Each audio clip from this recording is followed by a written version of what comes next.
चतुर्दिक्षु विराजितम्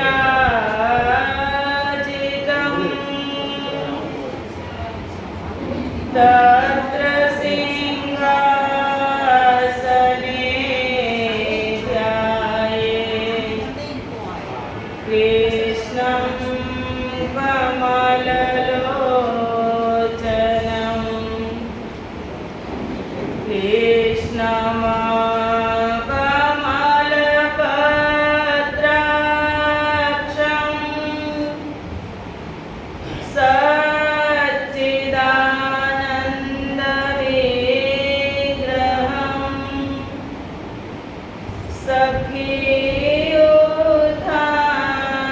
सखीयुधान्तरचरम् प्रणमामि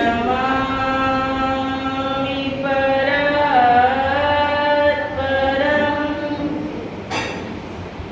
प्रणमामि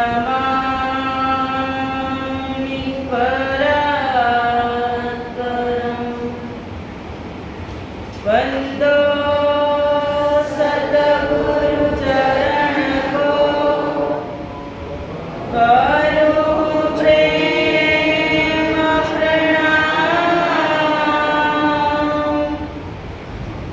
अशुभहरण मंगलकरण धनिश्रीदेव चन्द्रजिनां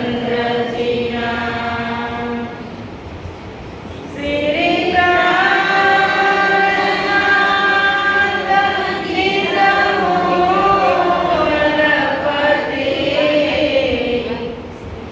श्रीमहेराज सुनाम हे रघुवर श्याम युगल को पल पल करूं प्रणाम पिया पल पल करूं प्रणाम।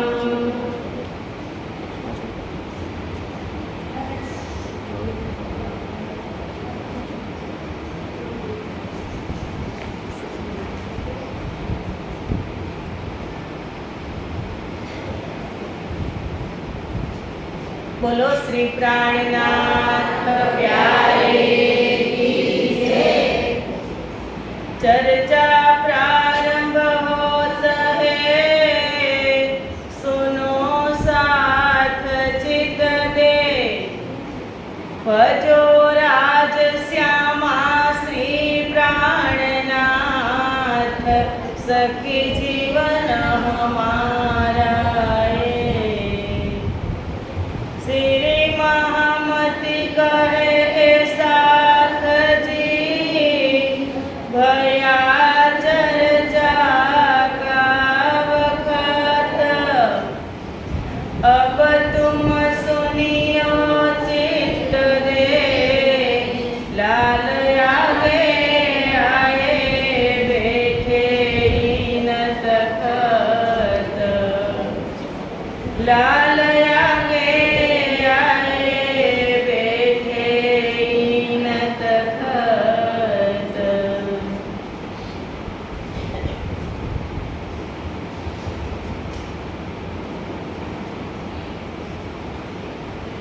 आये प्रगटे मारवाड़मो, संवत 1638 आसो सुदी 14 को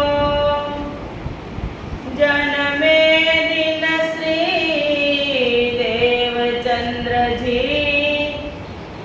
आए प्रगटे मारवाड़मो।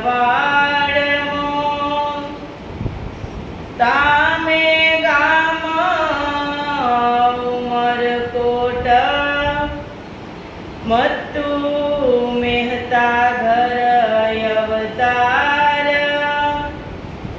माता जो कुंवरबाई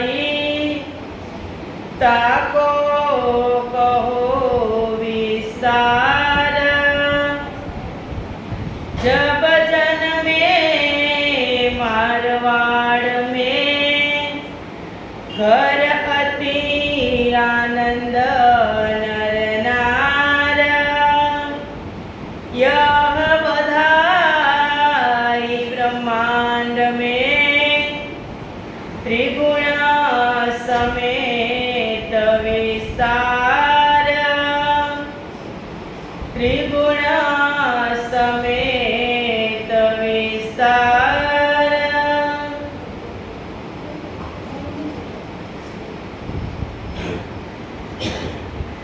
બોલો શ્રી પ્રાણનાથ પ્યારે કી જય.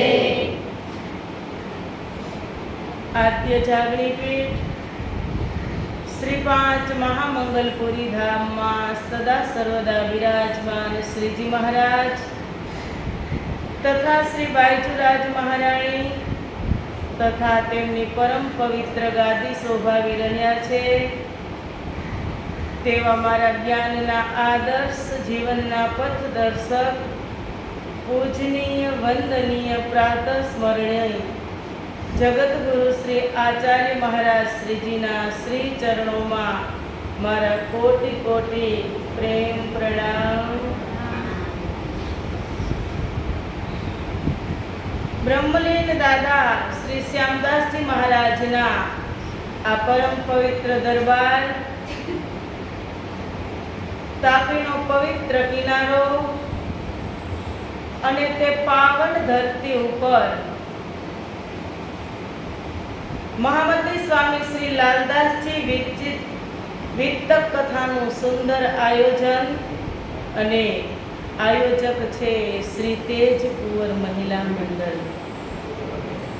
આ મહિલા મંડળના તમામ સદસ્યો, અત્ર તત્રથી પધારેલા બધા જ સુંદર સાધ ભાવિક ભક્તજનો, ભાઈઓ બહેનો માતાઓ તથા રાજ્ય મહારાજના અત્યંત લાડીલા એવા ધર્મપ્રાણ ધર્મ શિરોમણી સુંદર સાધજી, તમારા હૃદયમાં બિરાજમાન શ્રી રાજ શ્યામાજીના શ્રી ચરણોમાં મારા કોટી કોટી પ્રેમ પ્રણામ. રાજ્ય મહારાજની અસીમ કૃપા, નિષ્કલંક બુદ્ધા અવતાર મહામંત્રી સ્વામી શ્રી પ્રાણનાથજીની અસીમ મહેરથી આજે પાંચમા દિવસની વિતક કથામાં તમે બધા જ સુંદર સાથને જોઈને મને બહુ જ ખુશી થાય છે. કેટલા લાલાયિત થઈ અને ખુશ ખુશ ચહેરા, કે ભલે મૂલ મિલાવામાં તો કાલે ને પરમ દિવસે ને રાજ્ય આપણને રાખ્યા અને અહીંયા મોકલ્યા ને ત્યારે આંખ જ ખુલ્લી હતી, હસતા નહોતા. પણ અહીંયા તો કેવા બધા હસે છે. ત્યાં તો હસી ખોવાઈ ગઈ હતી જ્યારે અક્ષરબ્રહ્મના દર્શન કર્યા ત્યાર પછી હસી ગઈ અને સત્તાની અંદર જ પ્રવેશ કરી ગઈ હતી સુરતા. પણ અહીંયા તો બધા ખુશખુશાલ થઈ અને કથા શ્રવણ કરતા હોઈએ છીએ. તો જે નિષ્કલંક બુદ્ધા અવતાર મહામંત્રી સ્વામી શ્રી પ્રાણનાથજીએ મહામંત્રી શ્રી લાલદાસજીને પાંચો શક્તિથી નવાજ્યા અને એ બંગલાજી દરબારમાં વિતક કરવા બેઠા. એ તો આપણે બધા ત્યાં જ છીએ, યાદ છે ને, લાલદાસની સાથે જ. કે સૌ પ્રથમ ભવિષ્ય પુરાણની વાત કરી, રાજાઓની વાત કરી, યુગ યુગાંતરની વાત કરી, શાસ્ત્રોની વાત કરી અને મહાકારણમાં મૂલ મિલાવાના દર્શન કરાવ્યા, પરમધામના દર્શન કરાવ્યા. અને જે ક્યારે દર્શન નહોતા કર્યા એ લાલદાસજી મહારાજે અક્ષરબ્રહ્મના પણ દર્શન કરાવ્યા. અને બંનેની અંદર જે ઈચ્છાઓ હતી એ ઈચ્છાઓ પૂર્તિ કરવા માટે સુંદર બ્રહ્માંડ મોહ સાગરની રચના કરી પૂર્ણ બ્રહ્મ પરમાત્માએ. અને મોહ સાગર આ જગતની અંદર પ્રગટ કર્યો દ્વાપરના 28મા દ્વાપરની અંદર.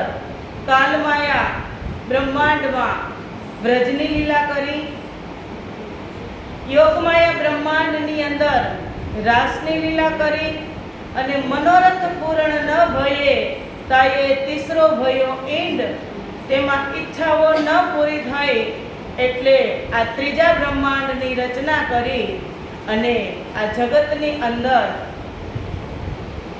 ત્રીજા સ્વરૂપથી ત્રીજા દિવસની લીલા થઈ જે છે મોહમ્મદ રસૂલ. અને તે સાંકેતિક જ્ઞાન લઈ અને આવ્યા જગતની અંદર અને શરીયત લાગુ કરાવી.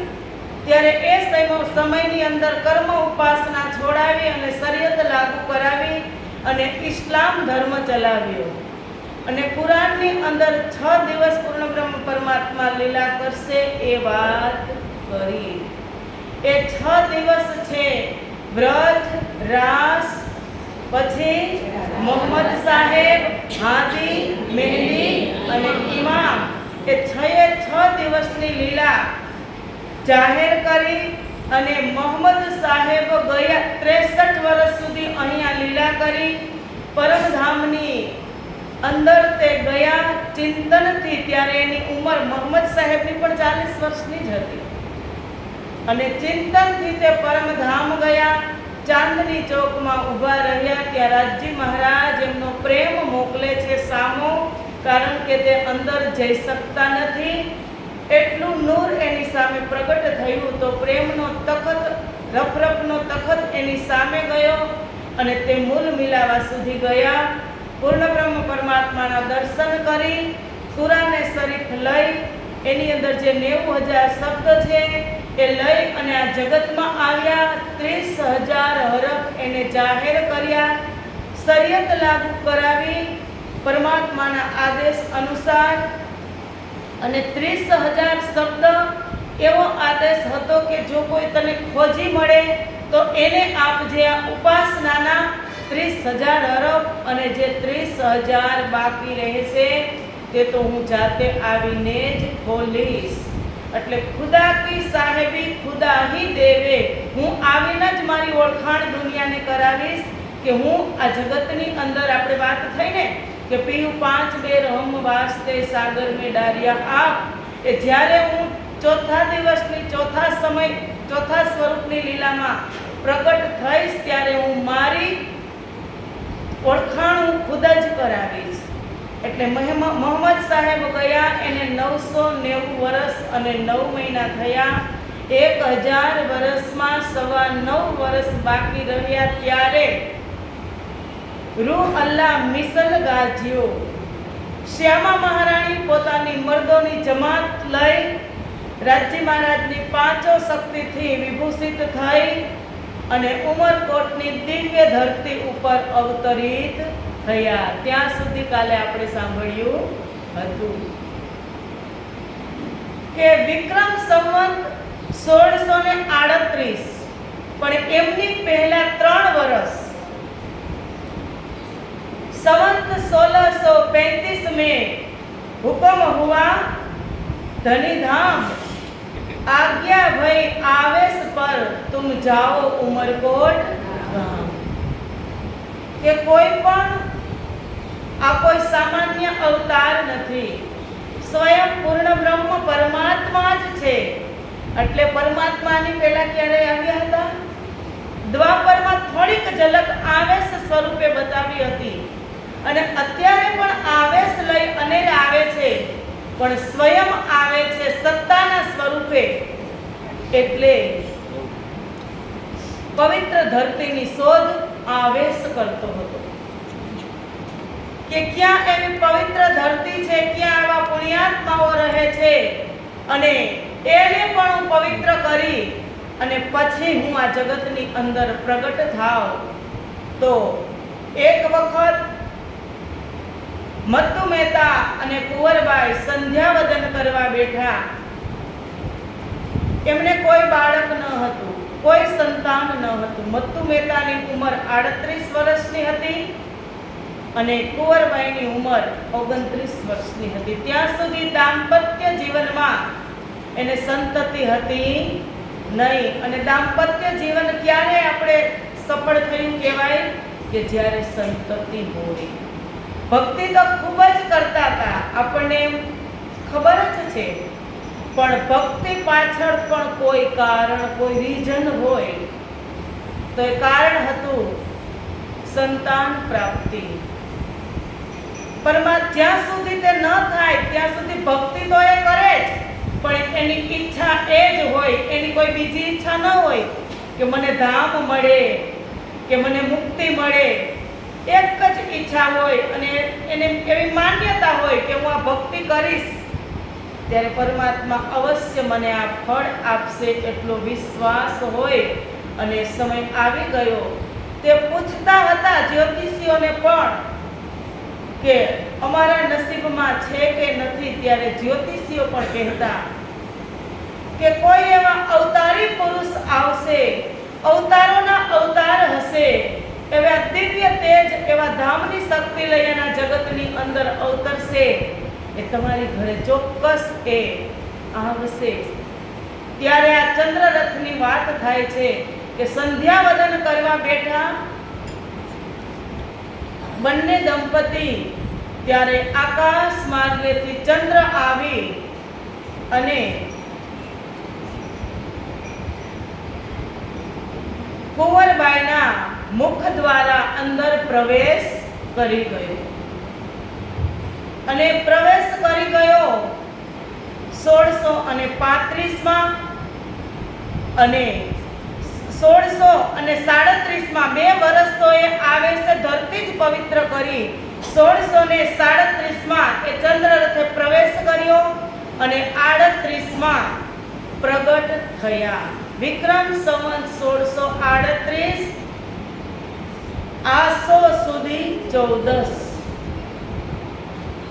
શરદ પૂર્ણિમાના 1 દિવસ પહેલા જન્મે દિન શ્રી દેવચંદ્રજી આયે પ્રગટે મારવાડનો, કે દેવચંદ્રજી મહારાજ પ્રગટ થયા મારવાડની દિવ્ય ધરતી ઉપર.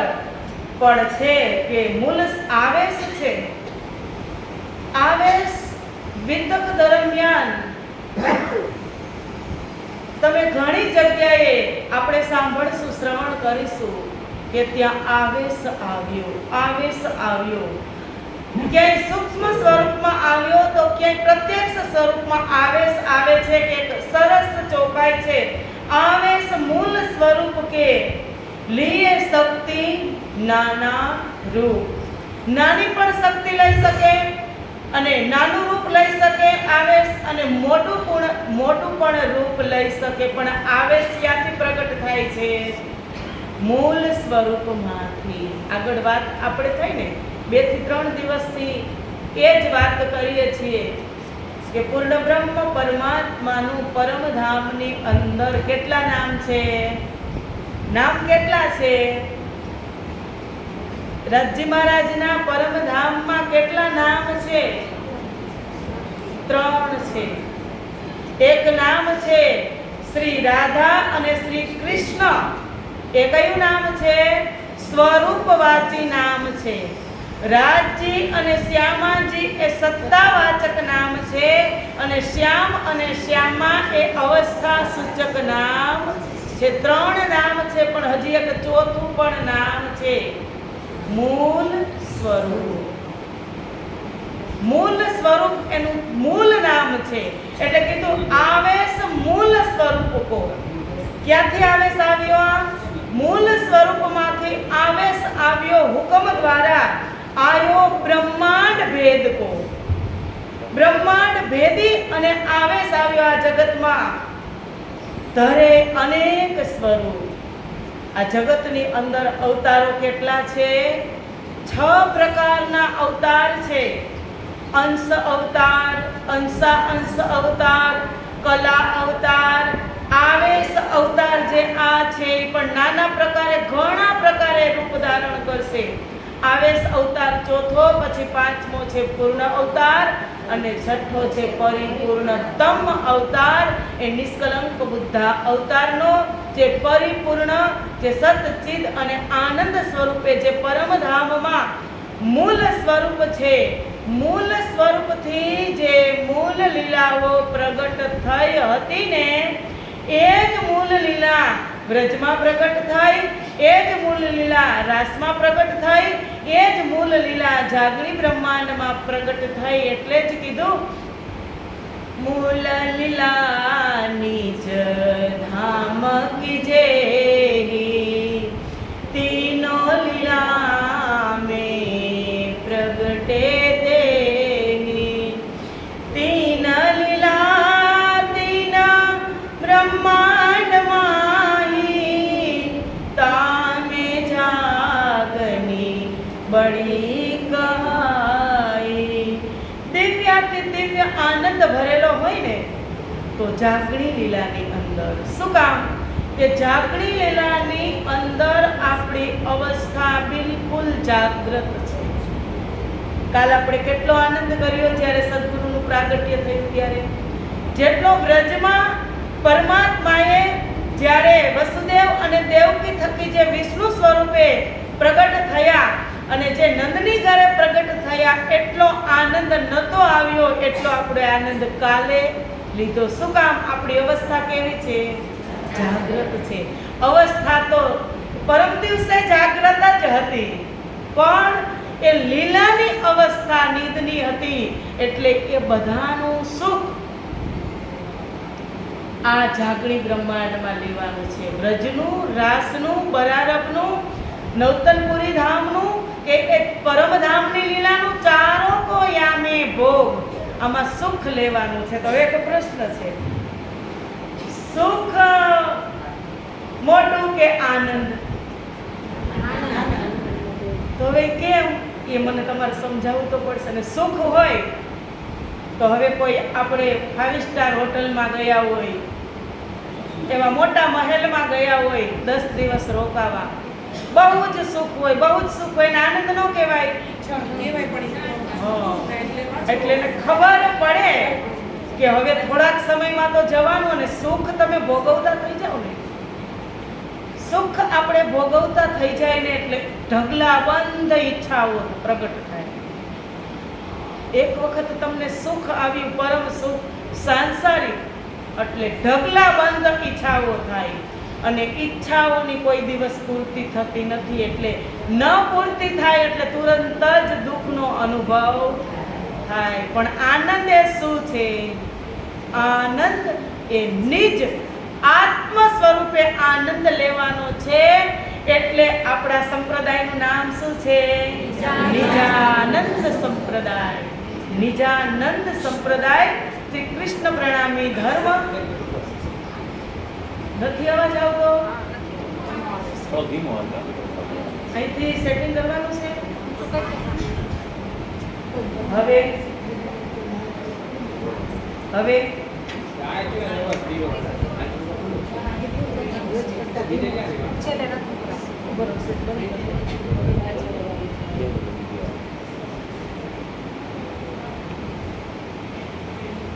સેટિંગ કરો ભાઈ, સંભળાતું નથી, ફરિયાદ આવે છે ક્યારની ગુમસુમ થાય છે. ના ના, એ નથી મૂકી.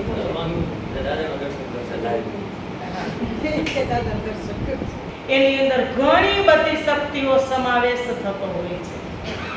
બીજી એક શક્તિ એમાં સમાણી છે કે તે છે દેવાપીનો જીવ છે. કે યુગો પહેલા શાસ્ત્રો એને શ્રવણ કર્યા હશે અને એને પણ પરમાત્માને પ્રાર્થના કરી હતી કે તમે જો કળિયુગની અંદર આવવાના હોય તો મને તમે સાથે રાખજો. હે પરમાત્મા, તમારી સાથે સેવા સ્વરૂપે તમારા દિલની અંદર અમને સ્થાન આપજો, એટલે અમને મુક્તિ મળે. આ પહોંચેલા પુરુષની વાત છે. નહીતર દેવાપી કોણ હતા? રાજા સંતનું. અત્યારે આપણે જે કહીને ભીષ્મ પિતા, એના પિતા રાજા શાંતનુ અને એના મોટા ભાઈ દેવાપી હતા. એ એક ઋષિ સમાન હતા, રાજ્ય તો કરતા જ હતા, પણ એની શક્તિ પણ એનો જીવ પણ આવ્યો છે. એટલે હવે કીધું કે આયે પ્રગટે મારવાડમાં જન્મે દિન શ્રીદેવ ચંદ્રજી. જન્મ પણ થયો અને પ્રગટ પણ થયા. બે વાત લાલદાસજી મહારાજે બે શબ્દની અંદર લખી દીધી. તો જન્મ કેનો થયો? દેવાપીનો. અને જે ચંદ્રરથ અંદર જે ગયો હતો એ ચંદ્રરથ એક આવેશ સ્વરૂપે હતો, અને જે અંદર જે 10 મહિના રહી અને જે પરિપક્વ થયું ને, ત્યારે શ્યામાજી અને સુંદરબાઈને થોડોક અનુભવ થયો હતો કે હવે અમે માતાના ગર્ભમાં છીએ. કારણ કે એમને પણ અનુભવ, દુઃખનો અનુભવ કરાવવાની વાત હતી કે નહોતી? કે ત્યાં તમારે જન્મવું પડશે, મરવું પડશે, બધી જ વાત રાજ્ય બતાવી હતી કે નહોતી બતાવી? તો જન્મનું પણ અને મૃત્યુનું પણ એ દુઃખ તો બતાવવું પડે. પણ જે ગર્ભમાં દુઃખ છે ને, એ બહુ જ છે. 9 મહિના જે જીવાત્માને ગર્ભની અંદર પીડા છે ને, એ પીડા બહુ જ છે. પણ જોવે છે કોણે? શ્યામાજી અને સુંદરબાઈ માત્ર જોવે છે દ્રષ્ટા તરીકે. અને જે અંદર પ્રવેશી છે, વાત થઈ હતી કે હુકુમના 12,000 સ્વરૂપ પ્રગટ થયા. સો સબ સાહેબ કે તન, એ અંદર આવેશ સ્વરૂપે જે પ્રગટ થયા છે ને, એ ભોગતા છે, એ ભોગવશે. જેની ઉપર આત્માઓ આવશે એ ભોગતા છે. અને દ્રષ્ટા છે એ નિસ્બતી છે, એને કાંઈ દુઃખ થવાનું નથી, એને તો માત્ર જોવાનું છે. જે રમે એને દુઃખ થાય કે જે જોવે એને દુઃખ થાય? જે રમે એને દુઃખ થાય ને. તો 12,000 હુકમના સ્વરૂપ આ જાગૃત બ્રહ્માંડમાં ખેલશે એટલે જન્મ મરણનું દુઃખ એને થશે. અને જે ઉપર છે નિસ્બતી, એને એ દુઃખ થશે નહીં, પણ એને જોવાથી પણ દુઃખ થશે. થયું હતું કે નહોતું થયું? મૂલ મિલાવામાં એક જ હારમાંથી 3 હારમાં થઈ જવાનું રીઝન શું હતું? કે દુઃખ સાંભળવાથી પણ થાય. રાજા પરીક્ષિતને થયું હતું ને કે નર્કનું વર્ણન સાંભળતા હતા તો રાજા પરીક્ષિત કાપી ગયા હતા. ત્યારે પણ જે દુઃખ થયું, અત્યારે શ્યામાજી અને સુંદરબાઈ એ દુઃખનો અનુભવ કરે છે કે અમે માતાના ગર્ભમાં છીએ અને આવેશ પાછો જન્મે છે દેવાપીનો જીવ. અને જે પ્રગટ નામનો શબ્દ લાલદાસજી મહારાજે લખ્યો છે, એ પ્રગટે છે આવેશ. 5 શક્તિ સહિત આવેશ તેનો પ્રગટ થાય છે. પછી આગળ કહે છે કે તે જગ્યા કઈ હતી, તે ગામ કયું હતું? તો ગામે તામે ગામ ઉમરકોટ. ક્યાં છે? આજે તે સિંધ પ્રાંતમાં પાકિસ્તાનની અંદર છે ઉમરકોટ, મારવાડ પ્રદેશમાં. ત્યારે તે આપણી ઇન્ડિયાની અંદર હતું મારવાડ પ્રદેશ, પણ અત્યારે હવે ક્યાં ગયો? પાકિસ્તાનની અંદર એક ઉમરકોટ ગામ છે. ત્યાં પ્રગટ થયા અને ત્યાં માતા કુંવરબાઈ અને પિતા મતુ મહેતા એ પૂર્વ જન્મમાં કોણ હતા? મતુ મહેતા વૃષભાનજી હતા અને કુંવરબાઈ હતા પ્રભાવતી કીર્તિ. એમના કારણ કે એ જન્મમાં આ પૂર્ણ બ્રહ્મ પરમાત્મા, આજે એક સરસ મજાનો પ્રશ્ન ગુરુજીએ કર્યો છે વિતકમાં. એ પ્રશ્ન હું બોલું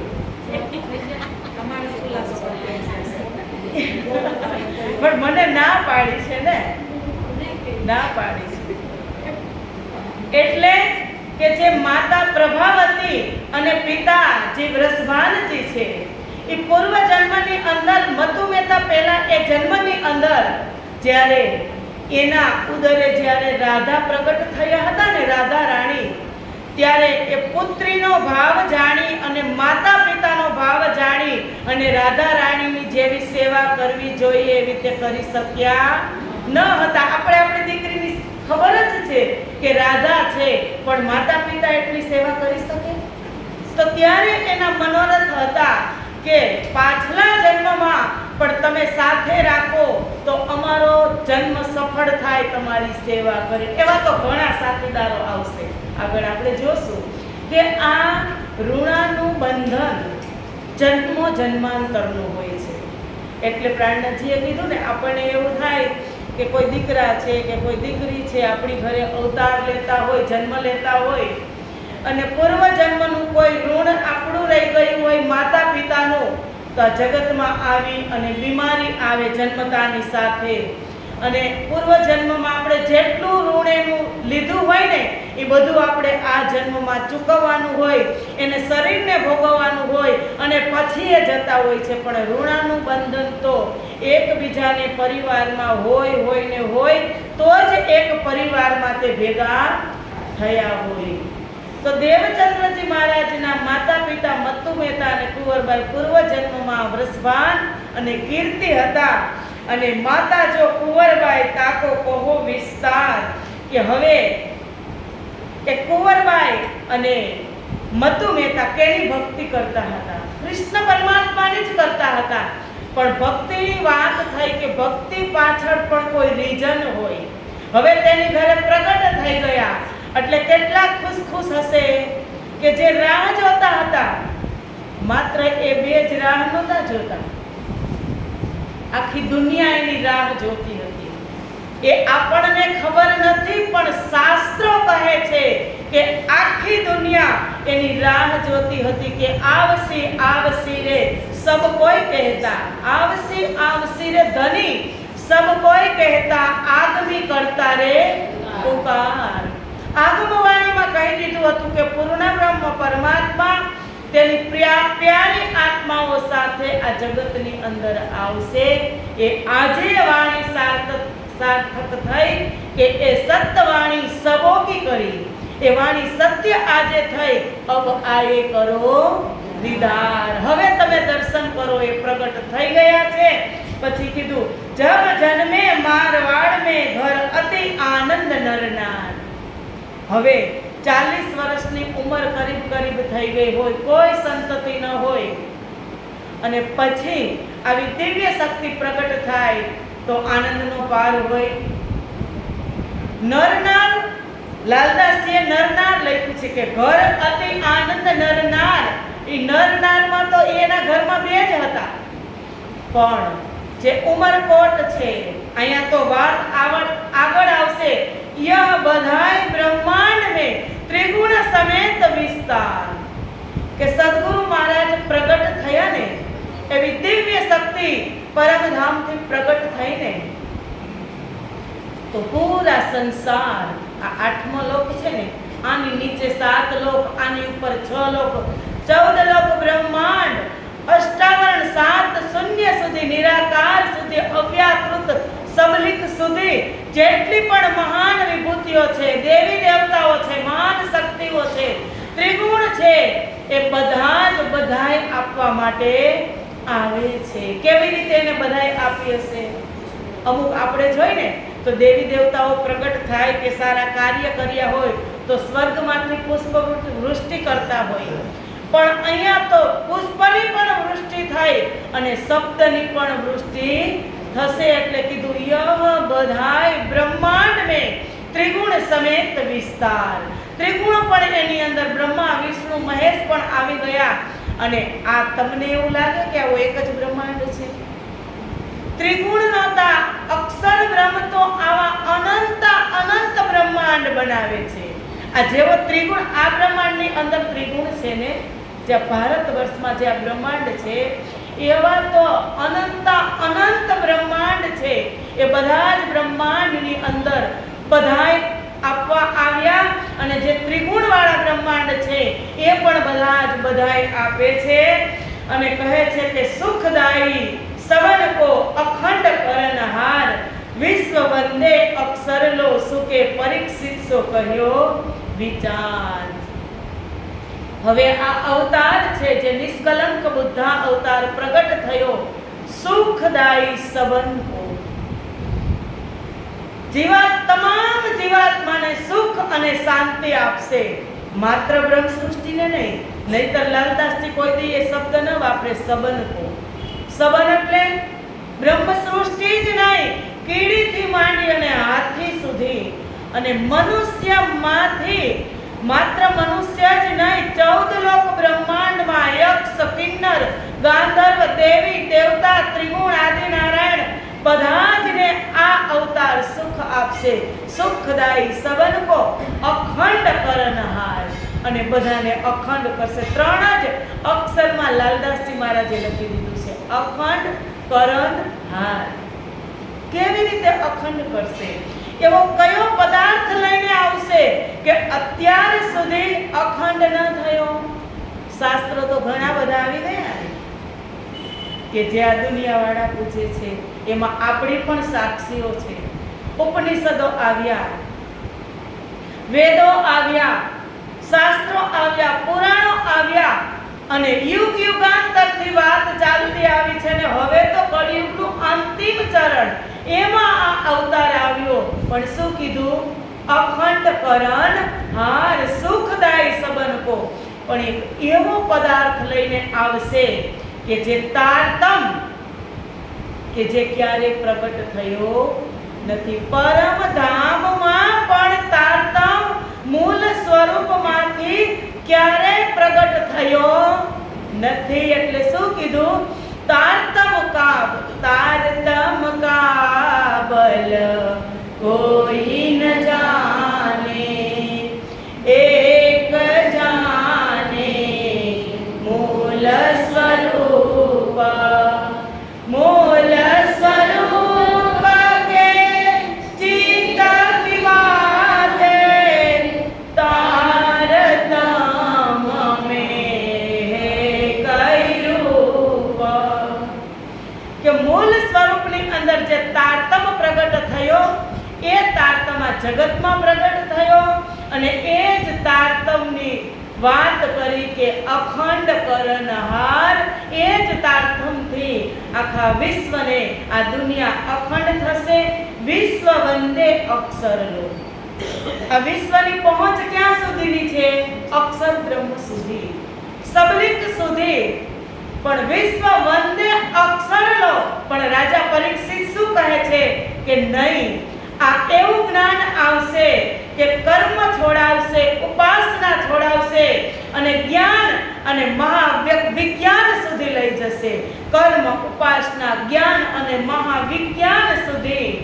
કેને મહાવિજ્ઞાન કહેવાય? કે જે પરમધામની અંદર મહાવિજ્ઞાન છે. આ જગતની અંદર તો જ્ઞાન જ છે. આ જેટલા વૈજ્ઞાનિકો થઈ ગયા ને, ચંદ્ર ઉપર વૈજ્ઞાનિકો જવા લાગ્યા છે, પણ એને તમે પૂછી જજો, એના આંકડા કે જે ગણિત છે એની પાસે, તો એની પાસે ગણિત છે અને આપણી પાસે ગણિત છે, તો એ કરીબ એકની પાછળ 10 મીંડા સુધીની જ ગણતરી કરી શકશે. પણ આ મહાવિજ્ઞાન એવું પ્રગટ થયું કે એકની પાછળ 35 મીંડા સુધીની ગણતરી એ જાગૃત બુદ્ધિ આ જગતની અંદર આવી. એ નિષ્કલંક બુદ્ધ અવતારની શ્રેષ્ઠતા છે. એટલે કીધું કે મહાવિજ્ઞાન સુધી આત્માઓને લઈ જશે. એ સુખદેવ મુનિ કહે છે કે આ માત્ર જ્ઞાન, ઉપાસના, કર્મ છોડાવવા માટે નથી આવ્યા. આ તો શું છોડાવવા માટે આવ્યા? બધું જ. પણ હકીકતમાં બધું છોડવાનું નથી. બધું જ સાથે લઈ અને તમને પરમધામના દર્શન કરાવશે. ગીતામાં જોશો, તમે ગીતાને ભજશો, ગીતાને વાંચશો, વૈકુંઠ સુધીનું જ જ્ઞાન તમને વૈકુંઠ સુધીની જ દિશા બતાવશે. ભાગવત કરીબ ગોલોક સુધીની દિશા બતાવશે. બીજા બધા અન્ય જે દેવી ભાગવત છે તે તમને સ્વર્ગ સુધીની દિશા બતાવશે. પણ એ બધા જ વાંચો ત્યારે એક દિશા બતાવે. પણ આ એકને વાંચો એટલે બધી જ દિશા બતાવે. ચાહે તમારે પાતાળમાં જવું હોય કે ચાહે તમારે પરમધામ જવું હોય. એટલે જ પ્રાણનાથજીએ કીધું, ઇતહી બેઠે જાગે ઘર ધામ, પૂરન મનોરથ હોવે સબ કામ. અહીંયા બેઠા બેઠા જ આ તારતમના માધ્યમથી તમે સ્વર્ગના પણ દર્શન કરી શકો, વૈકુંઠના પણ કરી શકો, સતલોકના પણ કરી શકો અને પરમધામના પણ કરી શકો. પણ જે એકને પકડો છો તો એકના જ દર્શન. કેટલું સુખ! એટલે કીધું સુખદાયી સબન કો અખંડ કરન હાર. એક શબ્દ છે ને લાલદાસના, મહામૂલ્ય શબ્દ છે.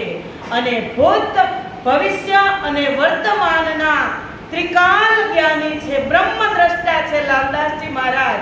અને એને પણ વિશ્વાસ એની અંદર સ્વયં પ્રાણનાથજી છે. અને પ્રાણનાથજીની જ આ પ્યારીઓ બેઠી છે. એટલે લાલદાસજી શોર્ટમાં લખે ને ખબર છે કે જે મારી છે ને એ તો ઈશારામાં જ સમજી જશે. એને વિસ્તૃત વર્ણન કરવાની જરૂર હોય નહીં. બ્રહ્મ સૃષ્ટિ હોસી એક લવે ટૂક ટૂક. એક અડધો શબ્દ એના કાનમાં જશે ને તોય એને ખબર પડી જશે કે મારા માટે આ શબ્દ છે. કે કીધું સુખદાયી સબન કો અખંડ કરનહાર, વિશ્વ વંદે અક્ષર લો. તાકો સુકે પરીક્ષિતે કહ્યો વિચાર. કે પરીક્ષિત આવી રીતનું કહે છે કે આ પૂર્ણ બ્રહ્મ પરમાત્મા જ્ઞાન લઈ અને પ્રગટ થશે. દુનિયાવાળાને તો શું, ગીતાની પૂજા કરતા હોય, ભાગવત સર્વશ્રેષ્ઠ છે આપણા માટે. આપણામાં આપણી પૂંજી છે, એનામાં એક મહાપુરાણ છે, એક પરિપક્વ એક ફળ છે સુખદેવ મુનિનું કે નિગમ કલ્પતરુ ગલિતમ ફલમ. એ ભાગવત છે કે જે 17 પુરાણોમાં જે સાર નથી લખી શક્યા વેદવ્યાસ, જે 17 પુરાણોની રચના કરી અને વેદવ્યાસને શાંતિ નથી થઈ, ત્યારે નારદજીએ કીધું કે તમને કેમ શાંતિ નથી થતી? એ હું કહું છું, કારણ કે એમાં પાર બ્રહ્મની કૃષ્ણ લીલાનો તમે સમાવેશ નથી કર્યો. એટલે પાર બ્રહ્મની કૃષ્ણ લીલાનો સમાવેશ આ ભાગવતની અંદર કર્યો. એટલે નિગમ કલ્પતરુ ગલિતમ ફલમ, એવું એક પરિપક્વ ફળ છે કે જે શાખનું હોય. કેરી હોય એ તમે દાબામાં પકવો તો મીઠી થાય કે શાખની મીઠી હોય? શાખની કેરી મીઠી હોય. અને એ શાખની કેરીમાં શું કામ મીઠી હોય? એમાં ચાંચ મારી હોય સુખદેવ મુનિએ. સુખ એટલે પોપટ, એ સુખ એની ચાંચ ભરાવી હોય એટલે શાખની કેરી કાચી હોય ને તો એ નીચે ખરી ગઈ હોય અને કદાચ ચીપકેલી હોય ઝાડમાં, પણ એ સુખ પોપટની ચાંચ મારેલું ફળ કોઈ પણ હોય બહુ જ મીઠું હોય. એવી રીતે ભાગવતની રચના કરી, મહાપુરાણની રચના કરી, પણ સુખદેવ મુનિએ એમાં એની ચાંચ મારી, એનો પ્રેમ વરસાવ્યો. એટલે આજે તમે જુઓ ભાગવત કથા આપણને કેટલી બધી મીઠી લાગે છે, પણ કે છે ને કે शास्त्रों में है सब कुछ पर जीव सृष्टि क्या जानही जिनकी अकल है तुझ. શાસ્ત્રોમાં બધું જ છે, પણ એ જગતના જીવો છે કે આ બધું સમજીને પણ શાસ્ત્રને નથી માનવા વાળા, ભાગવતને નથી માનવા વાળા. તો એના માટે પ્રાણનાથજીએ લખ્યું છે કે બિચારી જીવ સૃષ્ટિ ક્યાં જાનહી जिनकी अकल है तुझ. એ શું સમજે શાસ્ત્રને, એ શું સમજે ભાગવતને?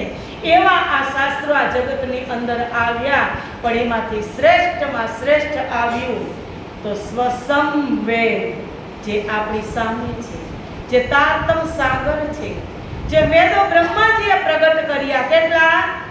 4. બ્રહ્માજીના મુખ થકી. પણ રચના કેને કરી? સ્વયં રાજજી મહારાજે. પેલા વાત થઈ ગઈ હતી ને કે ત્રીજી ભૌમની પડસાલમાં નીલા પેલા મંદિરમાં રાજજી મહારાજે બધા જ શાસ્ત્રોની રચના કરી, એમાં વેદોની પણ રચના કરી. એટલે આજે સુખદેવજી મહારાજ એ પણ કહે છે કે વેદો કહ્યા આવસી બુદ્ધ ઈશ્વરો કા ઈશ, કલયુગ असुराई मेट के मुक्ति देसी जगदीश. કીર્તનમાં કીધું કે વેદો કહ્યા આવસી. વેદોએ પણ કીધું કે પરમાત્મા આવશે. બુદ્ધ ઈશ્વરો કા ઈશ, બુદ્ધનું નામ લીધું. નિષ્કલંક બુદ્ધ અવતાર, ઈશ્વરો કા ઈશ, કે જેટલા છે એના તમામની પરે એ પૂર્ણ બ્રહ્મ પરમાત્મા આવશે. કલયુગ असुराई मेट के, જે આ કલયુગની અંદર આપણી બુદ્ધિ કેવી થઈ ગઈ છે? કલયુગ જેવી જ. પણ સારામાં સારો યુગ હોય ને તો કલયુગ છે. શું કામ? કે તેમાં આ સર્વોચ્ચ જ્ઞાન આવ્યું, સ્વયં પૂર્ણ બ્રહ્મ પરમાત્મા આવ્યા, એમની બ્રહ્મપ્રિયાઓ આવી, રાધિકા મહારાણી આ જ્ઞાન લઈ અને આવ્યા. કલયુગ શ્રેષ્ઠમાં શ્રેષ્ઠ છે, કારણ કે સુંદર સાધજી જે તમે શ્રવણ કરો છો ને, એ શ્રવણ ભક્તિ છે ને, એ નવધા ભક્તિમાં શ્રેષ્ઠમાં શ્રેષ્ઠ ભક્તિ શ્રવણ ભક્તિ છે. શું કામ? કે જ્યારે તમે આ 2 કલાકનો સમય લઈ અને એકાગ્રતાથી શ્રવણ કરો છો ને, ત્યારે તમને એ 2 કલાકનું હજારો ગણું તમને પુણ્ય મળે છે. આ કલિયુગની શ્રેષ્ઠતા છે અને આ શ્રવણ ભક્તિની શ્રેષ્ઠતા છે. અને પ્રાણનાથજી એટલે જ કીધું ને કે મોટા જ્ઞાની થવાની જરૂર નથી, કારણ કે જ્ઞાન એવી વસ્તુ છે ને કે જો આપણાથી પચી નહીં, અપચો થઈ જાય ને, આપણે કોઈ એવો બહુ ટેસ્ટી લાગતો હોય એવો ખોરાક આપણે ખાઈ લીધો હોય અને પછી પચે નહીં તો તકલીફ પડે ને, એમ આચરણ વગરનું જ્ઞાન છે ને એ બોજારૂપ છે.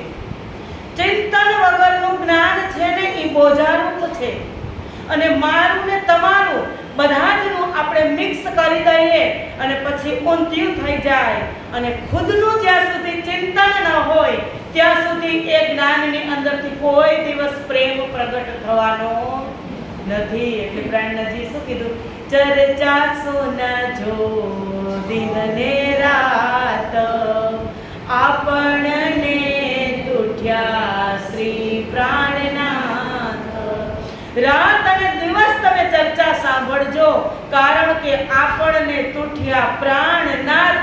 કેવી રીતે? કે આમાં વારે વારે સૈયા, વારે વારે સખી કહી અને પ્રાણનાથજી વાણીમાંથી તમને સંબોધન કરે છે. વારે વારે બીજા શાસ્ત્ર તમે ખોલજો, બધા જ શાસ્ત્રો રાજ્ય મહારાજે જ પ્રગટ કર્યા છે, પણ તમે જ્યાં સ્વસમ વેદ કે મારો વેદ મારાથી જ પ્રગટ થયો અને આમાં શું મૂક્યું કે બધા જ શાસ્ત્રોનો નિચોડ મૂક્યો, વેદોનો નિચોડ, ઉપનિષદોનો નિચોડ, શાસ્ત્રનો, એની અંદરથી મંથન કરી કરી અને પ્રાણનાથજીએ એક જ એવું નામ આપ્યું કે સ્વસમ વેદ, કે મારી બ્રહ્મપ્રિયાને ઈધર ઉધર ભટકવું ન પડે. આની અંદરથી અડધા શબ્દે મારી બ્રહ્મપ્રિયા તૃપ્ત થઈ જાય એવું આ સર્વોચ્ચ જ્ઞાન છે. એટલે કીધું વિશ્વ વંદે અક્ષર લો, શું કે પરીક્ષિત સો કહ્યો વિચાર. કે જગતની અંદર એટલે ભાગવતની સાક્ષી આપી, વેદોની સાક્ષી આપી, પછી શું કીધું કે દેવાપી સંતનોર ભ્રાતા મરુશ્ચેક્ષ વાકુ વંશજ કલાપ ગ્રામ આસાતે મહાયોગો બલાન્વિતો તાવિયત્યમ કરેરંતે વાસુદેવાનું શિક્ષિતો વર્ણાશ્રમયુતમ ધર્મ પૂર્વવ્રત પ્રથ ઈષ્યતઃ. કે જે આ બે સ્વરૂપ આવશે, બુદ્ધ અને કલ્કી, અત્યારે તો એક જ પ્રગટ થયા છે, પણ સમય અનુસાર બીજું પણ સ્વરૂપ પ્રગટ થશે, જે મરુશ્ચેક્ષવાકુ વંશજ, જે એક મરુ રાજા અને એક દેવાપી રાજાના જીવ લય જીવ ઉપર આ જે બે સ્વરૂપ પ્રગટ થશે ને, એ વાસુદેવાનું શિક્ષિત તાહી તાહી વેદ્યમ કલેરંતે, કે એનું ક્લેવર એવું હશે, કલિયુગની અંદર આવશે, કલેરંતે કલિયુગની અંદર, પણ કેવું? વાસુદેવાનું શિક્ષિતો, ભગવાન શ્રી કૃષ્ણ પૂર્ણ બ્રહ્મ પરમાત્મા શ્રી કૃષ્ણ પાસેથી અનુશિક્ષિત થઈ અને તે આવશે વર્ણાશ્રમ યુક્ત ધર્મ. કે આ જેટલા વર્ણો છે ને, કેટલા વર્ણો છે? 4 વર્ણો છે ને, બ્રાહ્મણ, વૈશ્ય, ક્ષત્રિય, શૂદ્ર, એ ચાર વર્ણોની અંદર બધા જની અંદર આ ધર્મની સ્થાપના તાવિયત્યમ કલેરંતે, કલિયુગની અંદર આ ધર્મની સ્થાપના કરશે દેવચંદ્ર અને પ્રાણનાથજી, દેવાપી અને મરુ, એવું ભાગવતની અંદર આપણી જ સાક્ષીઓ લખી હતી. પછી કીધું શાસ્ત્રે આવડતા કહી કલયુગ કી 4,32,000, 4,32,000 શાસ્ત્રોના સંમતિથી એટલા વર્ષ કલિયુગની આવડતા છે, પણ કાટે દિન પાપે લીખ્યા માહે શાસ્ત્રો, સો પાયે અર્થ અંદર કે વિચાર. કે જે આપણે એવું કહીએ કે આટલા બધા વર્ષો, પણ પરમાત્મા આવવાના હતા ને ત્યારે પાપ વધી ગયું હતું. કારણ કે કોઈ પણ અવતાર પ્રગટ ક્યારે થાય? કે જ્યારે પાપ, મહાપાપ આ દુનિયામાં વધી જાય ને ત્યારે જ અવતારી પુરુષ આ જગતની અંદર આવે. એટલે એટલું પાપ થતું હતું એટલે એ કલયુગની આવરદા ઘટી ગઈ. અને શાસ્ત્રો પ્રમાણે જે આપણે ગ્રહણની વાત કરી, તો ગ્રહણમાં પણ જ્યારે સાદું ગ્રહણ, સૂર્યગ્રહણ, ચંદ્રગ્રહણ હોય ત્યારે 125 વર્ષનું આયુષ્ય કલિયુગનું ઘટી જાય એક જ ગ્રહણમાં. અને જ્યારે ખગ્રાસ ગ્રહણ હોય ત્યારે 10,000 વર્ષ આયુષ્ય ઘટી જાય. તો એમ ઘટતા ઘટતા આયુષ્ય રહ્યું 5,500 વર્ષ. એમાં કહે છે કે 16 से लगे रे साका साली वाहन का संवत 17 से 35 बैठाने साका विद्या अभिनंद का એવું કહે શાસ્ત્ર और જ્યોતિષ કે 1600 આપણે વિક્રમ સંવત કહીએ છીએ એ શાલિવાહનના 1600 શાકા હશે અને 3500 ની સાલ હશે એટલે 1735 ની સાલ હશે ત્યારે વિદ્યા અભિનંદનના શાકા લાગુ પડશે ત્યાં સુધીમાં કલિયુગનું આયુષ્ય કેટલું ઘટી ગયું છે જ્યારે અક્ષર બ્રહ્મની બુદ્ધિ એ અખંડ કર્યું ક્યારે અખંડ કર્યું વ્રજની લીલા અને રાસની લીલા પરમધામમાં જ્યારે જાગૃત થયા ત્યારે અખંડ કર્યું એટલી જાગૃત બુદ્ધિ કેટલા વર્ષ સુસુપ્ત અવસ્થામાં રહી 4660 વર્ષ એ જાગૃત બુદ્ધિ સમજાય છે આનંદ આવે છે ઊંઘ નથી આવતી ને ટટાર થઈને બેસો થોડા ને આવે છે મને ખબર છે થોડાક આમ રીઢની હડ્ડી કમર ટટાર થઈને બેસો કારણ કે આ બહુ જ મહત્વનું જરૂરી છે સમજવું કે 4660 વર્ષ સુધી બુદ્ધિ ગુપ્ત રહી એમને સુસુપ્ત અવસ્થામાં રહી ત્યારે નિષ્કલંક બુદ્ધ અવતાર એટલા વર્ષ થયા ત્યારે હરિદ્વારમાં પ્રગટ થયો હું આ તમને અવતારના પ્રયોજન છે ને એટલે તમને પહેલા જ સમજાવી દઉં છું કે ત્યારે પ્રગટ થયો એટલે આમાં વિતકની અંદર લાલદાસજી મહારાજે ચોપાઈની સાક્ષી મૂકી છે કે ત્યારે આ ઘટના ઘટશે ત્યારે આ બ્રહ્માંડની અંદર બુદ્ધ અને કલ્કી અવતાર પ્રગટ થશે પછી કીધું સતયુગ કે બીજ ભૂત इनो बीच रहे विस्तार होवे सब में जाहिर अखंड ये संसार सतयुग के बीजभूत सतयुग कयो કે આની પહેલા ગયો એ સતયુગની વાત કરી નથી દ્વાપર કલયુગ પહેલા દ્વાપર પહેલા ત્રેતા ને ત્રેતા પહેલા સતયુગ ગયો ને એ યુગની વાત પ્રાણનાથજીએ નથી કરી લાલદાસજીએ નથી કરી કયું સતયુગ કે આપણે સતત 3 દિવસ એ જ સતયુગમાં હતા જે સત્યની ભૂમિ જે પ્રેમની ભૂમિ જે સત્યના જ સ્વરૂપ જ્યાં સત્યની જ આપલે થતી હતી એવી સતચિદ અને આનંદમય જે ભૂમિ છે એ પરમધામને સતયુગ કીધું કારણ કે સતયુગ હંમેશા હોય એ ક્યારેય મટે નહીં સત્ય વસ્તુ હોય જે સત્ય વસ્તુ સૂર્ય એ સનાતન સત્ય છે હવે એને ઢાંકવાની કોશિશ તમે કેટલી કરશો ક્યાં સુધી ઢંકાશે સૂર્ય થોડી વાર એની આડું વાદળું આવી જાય એટલી વાર સૂર્ય પણ એનો પ્રકાશ ઓછો કરે છે સત્ય વસ્તુ કોઈ દિવસ છુપાતી તમે લાખ કોશિશ કરો એ કોઈ દિવસ છુપાવવાની નથી એવું સતયુગ કે પરમધામ અને એનું બીજભૂત છે જે હમણાં મૂળની વાત કરીને એ સતયુગની અંદર એવા પૂર્ણ બ્રહ્મ પરમાત્મા રહે છે સતચિદ અને આનંદ યુક્ત જે મૂળ સ્વરૂપ છે એમાં એક બીજ સ્વરૂપે છે તારતમ સતયુગ કે બીજભૂત એની અંદર તારતમ છે અને ઈનો બીજ રહે વિસ્તાર ઈનો એટલે બહુવચન કીધું લાલદાસજી મહારાજે એકનું નથી કીધું ઈનો એટલે બે થાય કે એ બેની વચ્ચે તારતમ છે ઈ કોણ છે દેવચંદ્રજી અને પ્રાણનાથજી ઈનો બીજ રહે વિસ્તાર એ બે આ જગતની અંદર તારતમ લઈ અને આવશે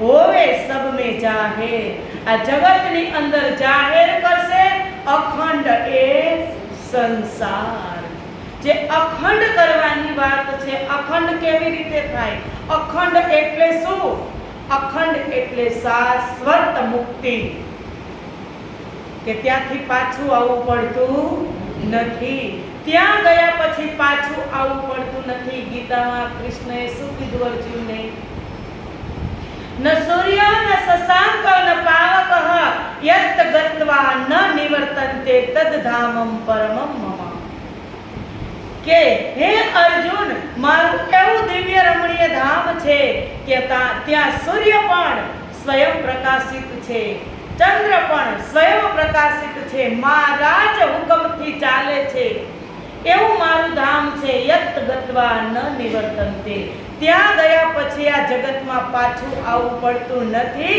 એ તદ્ધામમ પરમમ મમ, એવું એ અખંડ ધામ છે.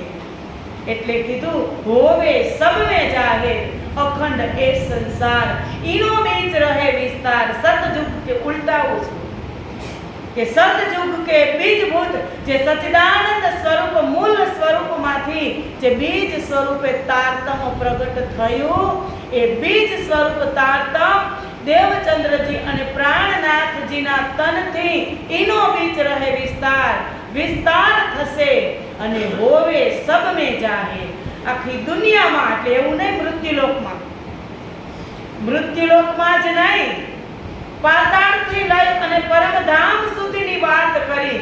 હોવે સબ में जाहे, સંસાર ક્યાં સુધી છે? ખાલી મૃત્યુલોકને સંસાર સમજવાનો છે? નહીં. 14 લોક બ્રહ્માંડ જે ત્રિલોક કહીએ છીએ, બ્રહ્મા વિષ્ણુ મહેશ જેમાં છે ત્રિલોક. ત્રિલોકમાં કોણ કોણ આવે? પાતાળ, સાત. આ મૃત્યુલોક, આ એક લોક. પછી નીચે કયો છે? અતલ, વિતલ, સુતલ, તલાતલ, મહાતલ, રસાતલ અને પાતાળ. એ એક લોક થયો. પછી બીજો ભાગ આવ્યો મૃત્યુલોક અને ત્રીજો આની ઉપર 6 લોક આવે એટલે ત્રિલોક કીધું. એટલે ત્રિલોકની અંદર અને હોવે સબ में જાહેર અખંડ સંસારની વાત છે. તો હવે એક પ્રશ્ન પણ છે કે તારતમ તો આવ્યો મૃત્યુલોકમાં, નથી સ્વર્ગમાં ગયો, નથી વૈકુંઠમાં ગયો કે નથી પાતાળમાં ગયો. તો પ્રાણનાથજીને આખા 14 લોક બ્રહ્માંડમાં તારતમ ફેલાવવો છે. તો આ પ્રશ્નનો જવાબ સટીકમાં સટીક આપી શકે તેમ હોય, એકદમ સટીક, એ હાથ ઊંચા કરો.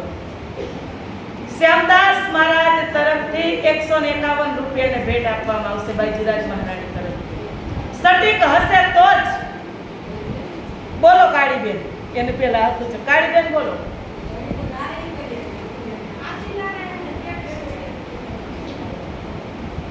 સટીક જવાબ કેને કહેવાય? પહેલેથી છેલ્લે સુધી બોલો રસીલા.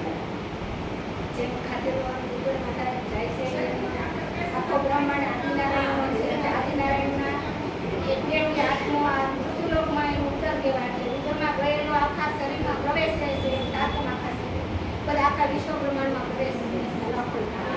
હવે સાંભળો, હજી એનાથી પણ થોડું શબ્દમાં પરિવર્તન નહીં, પણ શબ્દ વધારે જોઈએ કે અખંડ કરવાની વાત છે. તો મૃત્યુલોકમાં આવ્યો છે ને 14 લોક બ્રહ્માંડમાં પ્રસરાવવાનો છે. તો કેવી રીતે પ્રસરશે? કોઈ જશો તમે સ્વર્ગમાં લઈને? તો બધા ના પડશે, અમે નહીં જાય. પાતાળમાં કોઈ નહીં જાય. પણ વાત છે કે ખિલવતની વાત છે. આ વાત ક્યાં થઈ હતી? બ્રહ્મપ્રિયાઓને જ્યારે રાજજી મહારાજ હેલની વાત સમજાવતા હતા ને, ત્યારે એને કીધું હતું કે હું તમને મારી પનાહમાં રાખીશ.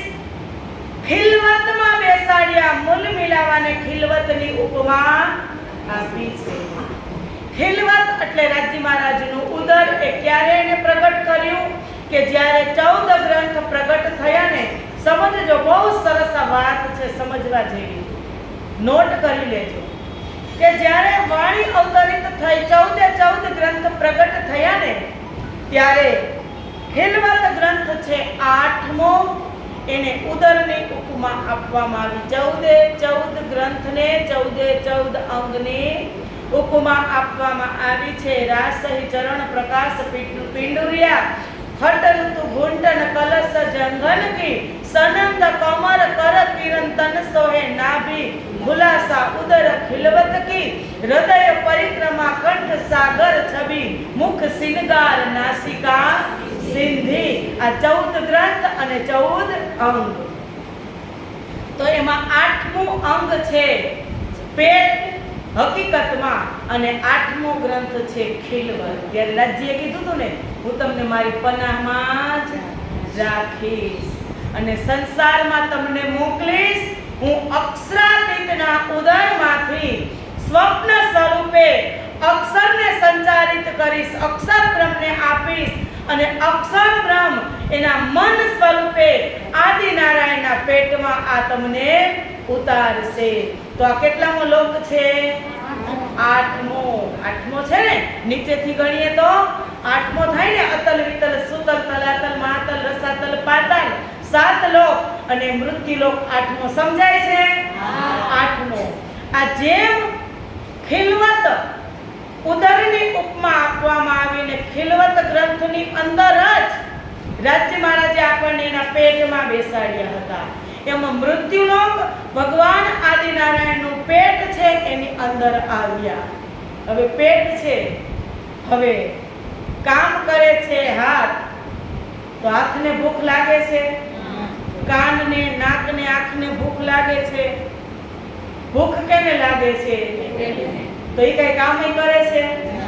પેટ કઈ કામ કરતું નથી તોય ભૂખ લાગે છે. પણ એ કેવું મોટું કામ કરે છે કે જે તમારી અંદર જે 14 ઇન્દ્રિયો છે, વાત થઈ હતી 5 જ્ઞાનેન્દ્રિય, 5 કર્મેન્દ્રિય અને 4 અંતઃકરણ. જે 14 લોકની જેમ 14 ઇન્દ્રિયો છે એ પેટ દ્વારા બધી જ ઇન્દ્રિયોને પહોંચાડે છે. ખાધેલો ખોરાક જેમ ઓટોમેટિક મજાને જરૂર, મજા લોહી બને, માંસ બને, મજા બને, હડીમાં જાય, ચેતન શક્તિ આવે, કાન દ્વારા સંભળાય, આંખ દ્વારા રોશની આવે. એક દિવસ ન ખાવ તો બધું બંધ થઈ જાય ને. એવી રીતે તારતમ મૃત્યુલોકમાં આવ્યો, અક્ષર બ્રહ્મના પેટમાં આવ્યો અને એવી જ રીતે એ પેટ દ્વારા નીચે પણ જશે 7 લોકમાં અને ઉપર પણ જશે. આ વાત છે અખંડ કરવાની કે ઈનો બીજ રહે વિસ્તાર, હોવે સબ में જાહેર, અખંડ એ સંસાર.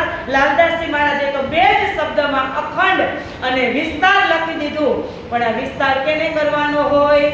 જાગૃત બુદ્ધિને. ચિંતન હોય, આપણું મનન હોય. નહીતર તમે એમ જ વિચારો કે તારતમ તો અહીંયા આવ્યો ને આ વિચારે ન આવે કે સંસારમાં કેમ જાહેર થશે. થશે એની રીતે. જ્યાં સુધી ચિંતન નહીં હોય ને ત્યાં સુધી કોઈ દિવસ એ સ્વરૂપમાંથી પ્રેમની ધારા પ્રવાહિત નહીં થાય. આજે દેવચંદ્રજી અને પ્રાણનાથજી ઉપર આપણને અગાધ પ્રેમ કેમ છે કે આ ચિંતન કરી કરી અને આ વાણી આપણી સામે પ્રગટ કરી. એટલે કીધું સતયુગ કે બીજભૂત, ઈનો બીજ રહે વિસ્તાર, હોવે સબ में જાહેર, અખંડ એ સંસાર. તો આવી રીતે આ વાણી આ વિશ્વની અંદર પ્રગટ થશે, અખંડ થશે. પછી કહે છે સોઈ વેદ કતેબ में इनो की लिखी साख और उपनिषद भागवत में लिखी वाणी कई बार. હમણાં વાત થઈ ને કિરંતનની અંદર છે, બોલે મેંદી એક જુબા, જુબા બોલે કઈ લાખ.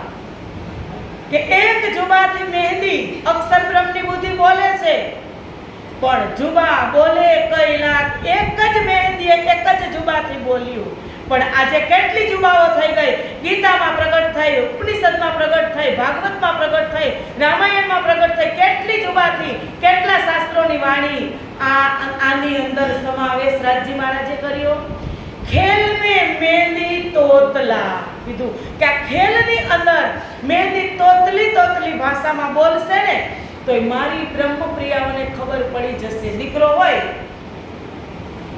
એક પરિવારમાં 14 જણા 15 જણા રહેતા હોય, પણ નાનું બાળક હોય એ તોતલું તોતલું બોલતું હોય તો એની માં સિવાય કોઈ સમજે નહીં. એની માં એની બધી જ ભાષા સમજી જાય. એવી રીતે કીધું ખેલ में मेहंदी તોતલા, તોતલી તોતલી ભાષામાં બોલે છે. પણ જેની બ્રહ્મપ્રિયાઓ ખાસ હશે એ બધી જ ભાષામાં તે સમજી જશે. કેવી રીતે તોતલી ભાષા છે? ભાગવતમાં કીધું દેવાપી સંતનો ભ્રાતા મરુશ્ચેક્ષ વાકુ વંશજ. તો આનાથી તો એ ગ્રંથ ક્યાંથી આવ્યો? નીચે જ ને, સ્વસંવેદથી તો નીચે ને, ગીતા નીચે. ગીતામાં કીધું ને સૂર્યનો શશાંકો, એ બધી તોતલી ભાષા. વેદો કહ્યા આવસી બુદ્ધ ઈશ્વરો કા, ઈસ બધી જ ભાષા તોતલી. તો આપણે સમજી જઈએ છીએ કે નથી સમજતા? કેટલા ખુશ થઈ એટલે કીધું સોઈ વેદ કતેબ મે, કુરાનમાં પણ કીધું ઇમામ મહેદી આવશે ક્યારે? ફરદા રોજ કિયામત. મોહમ્મદ સાહેબને કીધું, મોહમ્મદ સાહેબને બધા જ પૂછતા હતા કે ક્યારે ખુદા આવશે, ક્યારે ખુદા આવશે? ત્યારે એને શું કીધું તું? કાલે, કાલે આવશે. તો બધા જ ની અંદર આપણી સાક્ષીઓ હતી. એટલે और ઉપનિષદ ભાગવત में लिखी वाणी कई भाग, અનેક પ્રકારની વાણીથી, અનેક ભાષાઓથી આ જગતની અંદર શાસ્ત્રો પણ પ્રગટ થયા અને બધા જ શાસ્ત્રો આની અંદર છે અને બધા જ શાસ્ત્રોની અંદર આ એક છે. એટલે કીધું કે વાણી બોલે એક જુબા, જુબા બોલે કઈ લાખ, કે બિન ભાખે બિન લાખ, કે તમે સમજમાં તમને આવી જ જાય. તમે તારતમ ગ્રહણ કર્યો હોય એટલે તમને ખબર જ પડે કે આ ચોપાઈ મારા માટે જ પ્રગટ થઈ છે. પછી કીધું જબ કોઈ બ્રહ્માંડ તબ કે એ ચેતક એ વચન જન્મ સે લે વિતક જાકે સુને પતિ જે મન, કે જ્યારથી આ બ્રહ્માંડ બન્યો, ક્યારથી બ્રહ્માંડ બન્યો છે? આપણે આમાં ત્યારથી જ બન્યો છે. યુગ યુગાંતર વીતી ગયા. કે આપણે એક ચોપાઈ છે, કેમ મને યાદ નહીં આવે, આવશે એટલે કહીશ.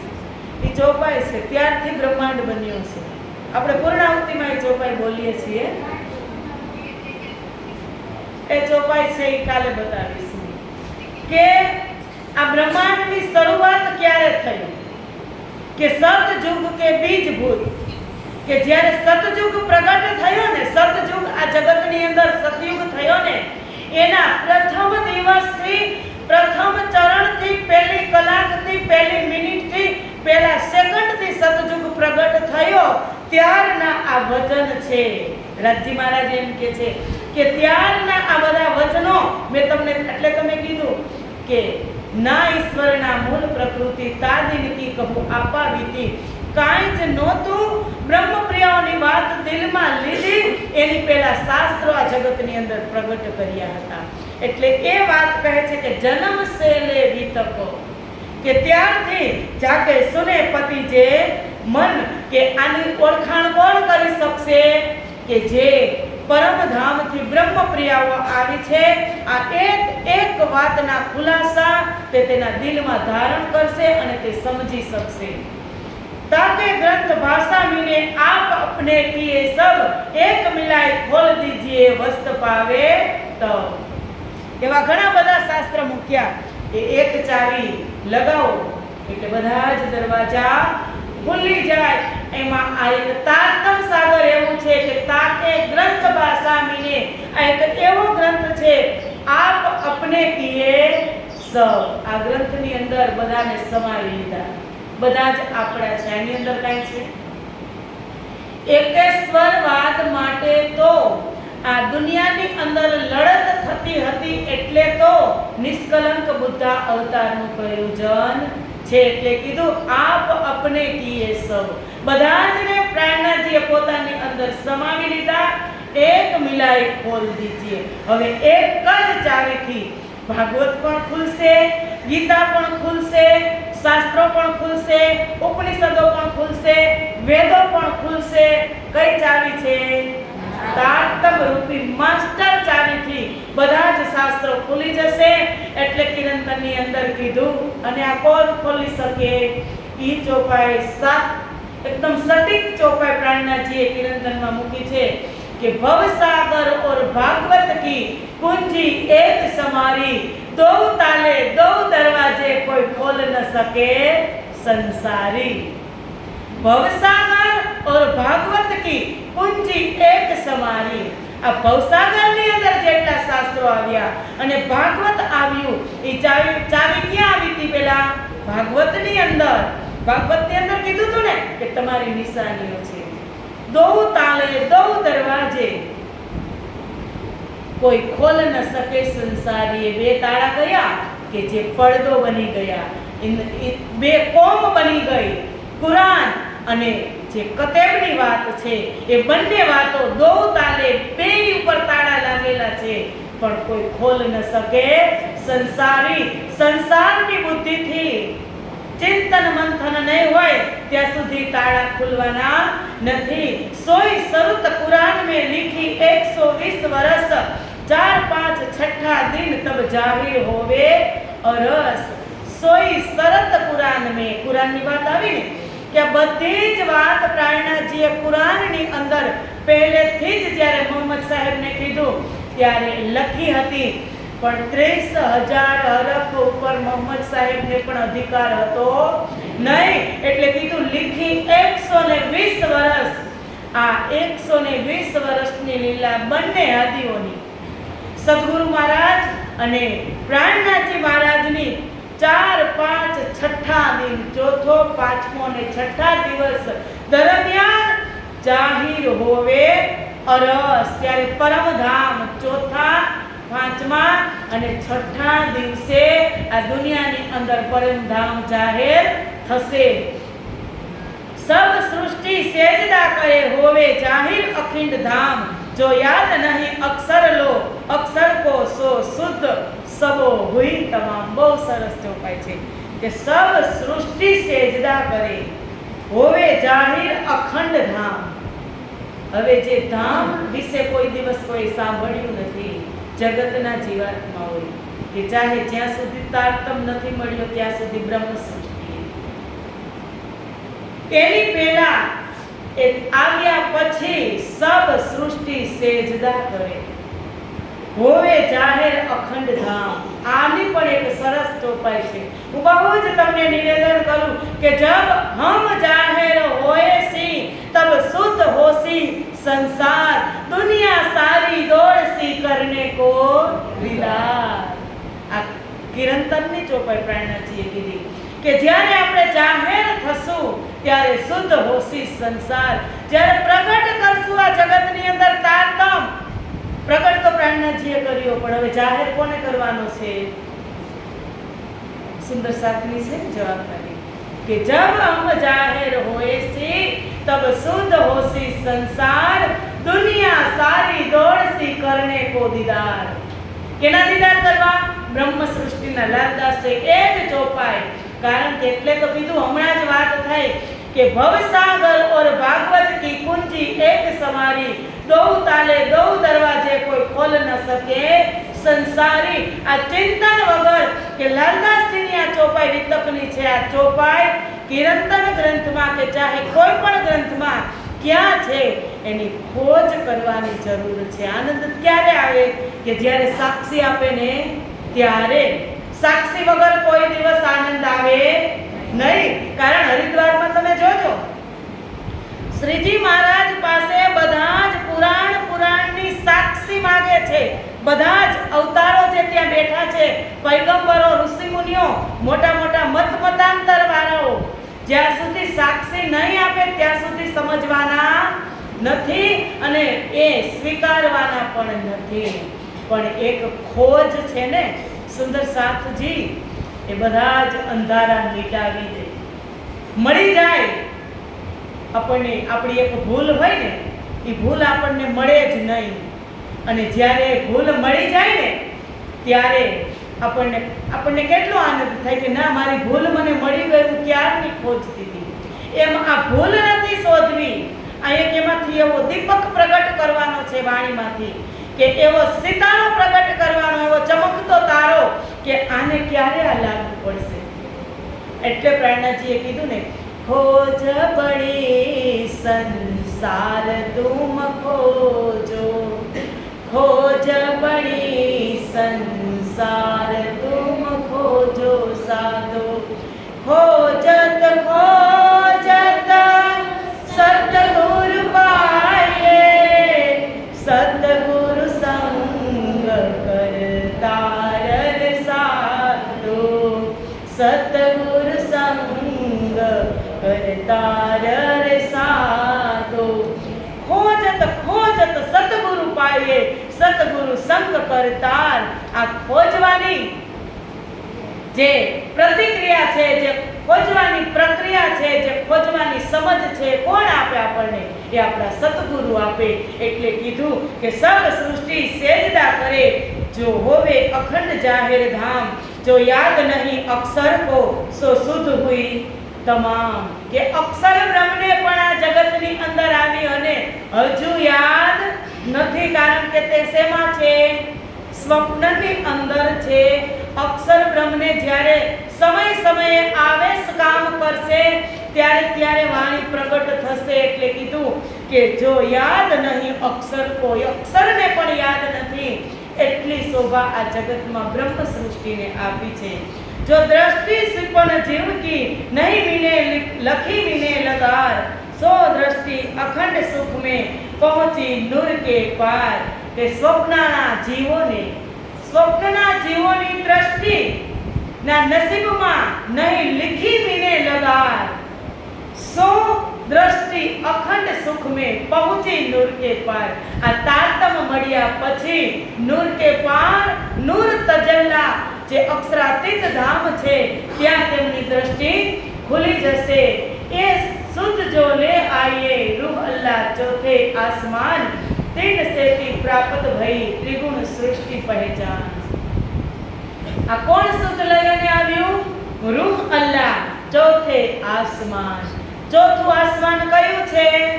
નાસૂત, મલકૂત, જબરૂત અને લાહૂત. નાસૂત એટલે આ મૃત્યુલોક, મલકૂત એટલે વૈકુંઠ અને જબરૂત એટલે અક્ષરધામ અને લાહૂત એટલે પરમધામ. આ પરમધામથી શ્યામા મહારાણી આ શુદ્ધ લઈ અને તેના દ્વારા જ આપણને પ્રાપ્તિ થઈ ત્રિગુણ સૃષ્ટિની પહેચાન. ત્યારે આપણને ખબર પડી કે આ ત્રિગુણ સૃષ્ટિની પહેચાનમાં આપણે રચ્યા બચ્યા છીએ. આ ત્રિગુણમાં આપણે રહેવાનું નથી અને પહોંચી નૂર કે પાર જે દ્રષ્ટિની વાત હતી એ શ્યામા મહારાણીએ શુદ્ધ દઈ, સો શુદ્ધ સબે દઈ श्यामाजी महारानी शुद्ध आपी. तीन स्वरूप की वितक जन्म से लेकर सो कहो आगे सयनो ए चर्चा सब ऊपर. હવે વાત થઈ ત્રણ સ્વરૂપની વિતક જન્મ से लेकर. લાલદાસજી મહારાજે શરૂઆતમાં લખ્યું હતું ને શું? અથઃ तीनों स्वरूप की वितक. ચોથા સ્વરૂપથી ચોથા દિવસની લીલા.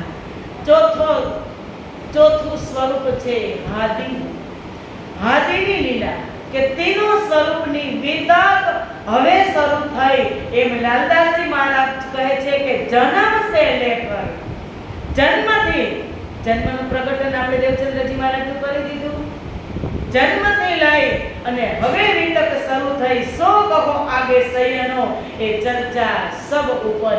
હે સુંદર સાથજી, હે બ્રહ્મ મુનિઓ, હવે હું તમારી આગળ એ બતાવવા, એ વિશેષ ચર્ચા કરવા જઈ રહ્યો છું કે જન્મથી લઈ કે જ્યારે હાદી પ્રગટ થયા અને 120 વર્ષ પુરાણ પ્રમાણે, 110 વર્ષ અને 4 મહિના પુરાણ પ્રમાણે જે લીલા પ્રગટ કરીને એ લીલાની અંદર કયા કઈ શક્તિએ સંઘર્ષ કર્યો એ બધી વાત હવે હું લાલદાસજી કહે છે કે તમને કહેવા જઈ રહ્યો છું.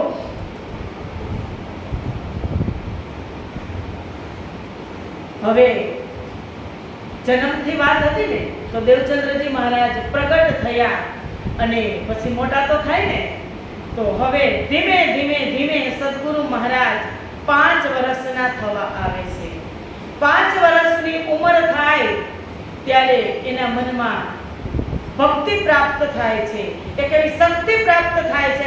કારણ કે પાંચો શક્તિ તો છે પણ એ કેવી અવસ્થામાં છે? હજુ નીંદ અવસ્થામાં છે, સુષુપ્ત અવસ્થામાં છે, એટલે એને ખબર નથી. એટલે ધર્મપરાયણા કુંવરબાઈ અને ધર્મવાન એવા મત્તુ મહેતાની ઘરે ધીમે ધીમે કરતા સદગુરુ મહારાજ મોટા થતા થતા 5 વર્ષના થાય તો તેમની ઘરે આગંતુક આવે, સાધુ સંતો આવે. તો એ કોઈ ભિક્ષાટન માટે આવે ને તો ત્યારે સદગુરુ મહારાજ દેવચંદ્રજી એમ કહેતા હતા કે જે માગે એ શું કહે? અલખ નિરંજન, એવું સાદ કરી અને આવે ત્યારે આ શબ્દ ઉપર દેવચંદ્રજી મહારાજ આ શબ્દને પકડતા હતા અને સાધુના પગ પકડી લેતા હતા કે એ મહાત્મા, હું તમને આજે વધારે ભિક્ષા આપીશ, પણ તમે મને એ સમજાવો કે અલખ કોણ અને નિરંજન કોણ? આ 5 વર્ષની ઉંમર. જુઓ, અમારી શ્યામા મહારાણીની ખોજ ચાલુ થશે. કીધું તું ને કે હું એક જ વખતમાં પકડી લઈશ. હવે ખોજ ચાલુ થશે એની કે 5 વર્ષની ઉંમરમાં એને થયું કે અલખ કોણ હશે અને નિરંજન કોણ હશે. અને એનાથી થોડાક ઉંમર ઉપર ઉઠી 7 વર્ષના થયા ત્યારે એના ઉમરકોટની અંદર જે એની સાથેના બધા બાળકો હતા, એ ઉંમરના જે બધા એના મિત્રો, જે બધા ગોઠિયાઓ હતા, એની સાથે વનોની અંદર રમવા જતા અને રમતા રમતા મૂર્તિ બનાવતા. પથ્થરની મૂર્તિ હોય, રમતમાં પથ્થરની મૂર્તિ બનાવે અને મૂર્તિ દેવચંદ્રજી મહારાજે મૂર્તિને પાણી પીવડાવે ને તો એ મૂર્તિ મુખ ખોલે. પથ્થરની મૂર્તિ મુખ ખોલે અને પાણી દેવચંદ્ર પીવડાવે તો પી જાય. બીજા કોઈ બાળકો પીવડાવે તો એ મૂર્તિને કાંઈ થાય નહીં. અને એમ કરતા કરતા એ બાળકોને પણ એમ થયું કે અરે, આ દેવચંદ્રજીની અંદર એવી કઈ શક્તિ હશે? દેવચંદ્રજીને પણ એમ થયું કે આ બાળકો કોઈ ટચ કરે છે, મૂર્તિને પરિક્રમા કરે છે, એની પૂજા કરે છે, એને પીવડાવે છે, એને ખવડાવે છે, તો કાંઈ જ અસર થતી નથી અને હું આને ટચ કરું છું તો એની અંદર જીવ સંચાર થાય છે અને પી પણ લે છે અને ખાઈ પણ લે છે, તો મારી અંદર આવી કઈ શક્તિ હશે? એમ કરતા કરતા ભૂત પ્રેત પાસે જાય અને ભૂત પ્રેત એ સમયમાં તો હોય ખંડર જગ્યા હતી, હજુ પણ છે, એવું નથી. તો ભૂત પ્રેતને જે જલ છીનકે અંજલિ નાખે તો ભૂત પ્રેત પણ સજીવન થઈ અને દેવલોકમાં દેવચંદ્રજીને પ્રણામ કરી અને દેવલોકમાં સિધાવતા હતા. કીધું ને, સુખદાયી સબન કો અખંડ કરન હાર. ઈ ચોપાઈ ક્યારેય ભૂલવાની નહીં. લાલદાસજીની મુખ્ય છે સુખદાયી સબન કો. ભૂતને પણ મુક્તિ, પ્રેતને પણ મુક્તિ, મૂર્તિઓને પણ મુક્તિ, કે જે ખંડરોમાં યુગો યુગોથી દટાઈ રહી હતી મૂર્તિ. અત્યારે આપણે જૂના મંદિર આપણે કહીએ ને કે હિન્દુનું મંદિર પાકિસ્તાનમાં મળ્યું, ત્યાં આવડી મૂર્તિ નીકળી, એમ જ મૂર્તિ નીકળતી દેવચંદ્રજી મહારાજ એને મુક્તિ આપી દેતા હતા.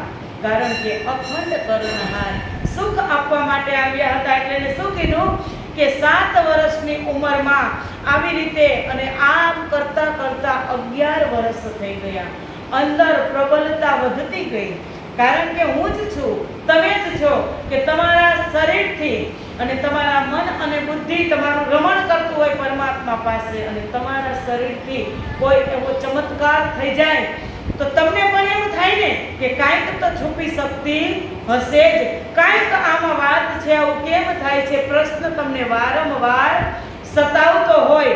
એટલે કહે છે કે જબ ભયા વર્ષ 11માં तब मन उपज्यो विचार, मैं कौन कहाँ थे आया कहाँ में रो भरतार. 11 વર્ષની ઉંમર થઈને ત્યારે સદગુરુ મહારાજના મનમાં એ વિચાર આવ્યો કે આ બધું જે આ શક્તિઓ સામે પ્રગટ થાય છે મારા અંદરથી, તો હું કોણ? જ્યાં સુધી હુંની ઓળખાણ નહીં થાય ત્યાં સુધી બ્રહ્મની ઓળખાણ પણ થવાની નથી. मैं कौन? एक सवाल. कहां से आया?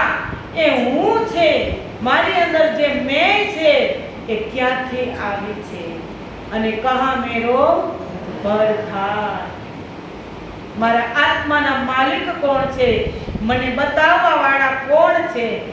એ પ્રશ્ન સુંદર સાથજી એક દેવચંદ્રજી મહારાજનો જ નથી.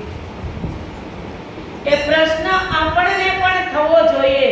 આજે આપણી ઉંમર પૂરી થવા આવી ને, આપણી ઉંમર આજે પૂરી થવા આવી અને પ્રશ્ન પણ થાય છે કે મેં કોણ, કહા સે આયા, કહા મેરો ભરથાર. બધાને પ્રશ્ન થતો જ હોય કે હું કોણ છું, મારા માલિક કોણ છે, હું ક્યાંથી આવી છું. પણ એ 3 પ્રશ્ન પાછળ જે સદગુરુ મહારાજે ખોજ કરીને, પ્રશ્ન એને પણ થાય, આપણને પણ થાય, પણ જે એને ખોજ કરી એ ખોજ આપણે કરવી પડે એમ નથી. શું કામ? કે તારતમ અનાયાસે આપણી સામે આવી ગયો છે. જે કસની સદગુરુ મહારાજે કરી એની 1% પણ કસની આપણે કરવી પડે એમ જ નથી. કરવાની તો છે, પણ કરવાપણું એને કસની કરવાપણું શ્યામાજી મહારાણીએ રાખ્યું નથી. તારતમ પ્રગટ કરવા માટે એને પૂર્વ 40 વર્ષની આયુષ એની એમ જ વીતી ગઈ હતી. 5 વર્ષથી એ સુંદરબાઈ શ્યામાજી લાગી હતી, 5 વર્ષની ઉંમરથી. અને મારું તો કહેવાનું એમ છે કે કદાચ 50 વર્ષે લાગી જાય ને તોય મળી જાય. કે માહે રહે ભીલ ભીલ. 50 વર્ષથી જો આ ખોજ કરવાનું શરૂ થાય ને તો શરૂ કરો એટલે તરત જ મળી જાય. પણ ખોજની પાછળ ચિંતન બહુ જ જરૂરી છે. જ્યાં સુધી ચિંતન નહીં કરીએ ત્યાં સુધી એમાંથી પ્રેમની ધારા પ્રવાહિત નહીં થાય, અને પ્રેમની ધારા પ્રવાહિત નહીં થાય ત્યાં સુધી સ્વરૂપ પ્રગટ નહીં થાય, અને સ્વરૂપ પ્રગટ નહીં થાય ત્યાં સુધી લીલા પણ પ્રગટ નહીં થાય. એટલે આપણા માટે આ લીલા કેને પ્રગટ કરી? સદગુરુ મહારાજજી. શું કીધું? સુખ હોસી સૈયા સવન અવલીલા જાહેર કરે, જો સુખ સૈયા હિરલે ધરે. પછી શું કીધું? અવલીલા જાહેર કરે, જો સુખ સૈયા હિરદે ધરે, પીછે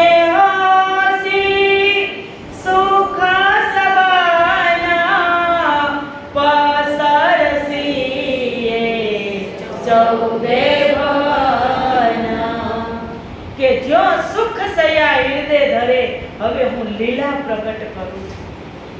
કે મારી 5 વર્ષથી લીલા પ્રગટ થશે, જન્મથી લઈને મારી લીલા પ્રગટ થશે. એ લીલાનું ચિંતન કરી અને જો સુખ સૈયા હૃદય ધરે, એ લીલાને પ્રગટ કરી અને મારી સૈયા હૃદય એના હૃદયની અંદર સુખ ધારણ કરશે. અને પછી પસરસી 14 ભવન, એ જ મારી સૈયા આ સુખને 14 ભવનની અંદર પ્રસરાવશે. પણ સુખ ક્યારે મળે? કે જો સુખ સૈયા હૃદય ધરે. લીલા ક્યારે પ્રગટ થાય? આગળના સ્ટેપો 2 મિનિટ 1 મિનિટ પહેલા કીધા. લીલા ક્યારે પ્રગટ થાય? જ્યારે સ્વરૂપ પ્રગટ થાય. સ્વરૂપ ક્યારે પ્રગટ થાય? જ્યારે પ્રેમની ધારા પ્રવાહિત થાય. પ્રેમની ધારા ક્યારે પ્રવાહિત થાય? જ્યારે ચિંતન થાય. ચિંતન ક્યારે થાય? કે જ્યારે ખોજ થાય. આ સ્ટેપમાં આવશો એટલે માહે રહે ભીલ ભીલ. આ એમ જ કાંઈ મળતું નથી. આના મૂળ ચૂકવવા નથી પડતા, પણ આની અંદરથી ચિંતન થવું, ખોજ કરવી કે મારા માટે, મારી રહેણી માટે પરમાત્માએ આ જગતની અંદર શું મૂક્યું છે, આ વાણની અંદર શું મૂક્યું, કે એમાંથી હું શોધું. એ શોધી અને કઈ ચોપાઈ મને લાગુ પડે કે આ જગતની અંદર આવી અને હું ભવરોગી થઈ ગયો છું. એ ભવરોગ મટાડવા માટે મારે કઈ દવા મને લાગુ પડશે? એવા કયા ડોક્ટર પાસે, એમડી પાસે જાઓ, સર્જન પાસે જાઓ, કે બીજા કોઈ ડોક્ટર પાસે જાઓ? તો આ સર્જન ડોક્ટર મળી ગયા છે આપણને. કેવા? સખીની આત્મ રોગ ગુરો લાગ્યો, યા કો દારૂ ન મિલે તબીબ, સખીની આત્મ રોગ ગુરો લાગ્યો. 14 ભવન મેં નાવ્યો સો, હુઆ તબીબ સખીની આત્મ રોગ ગુરો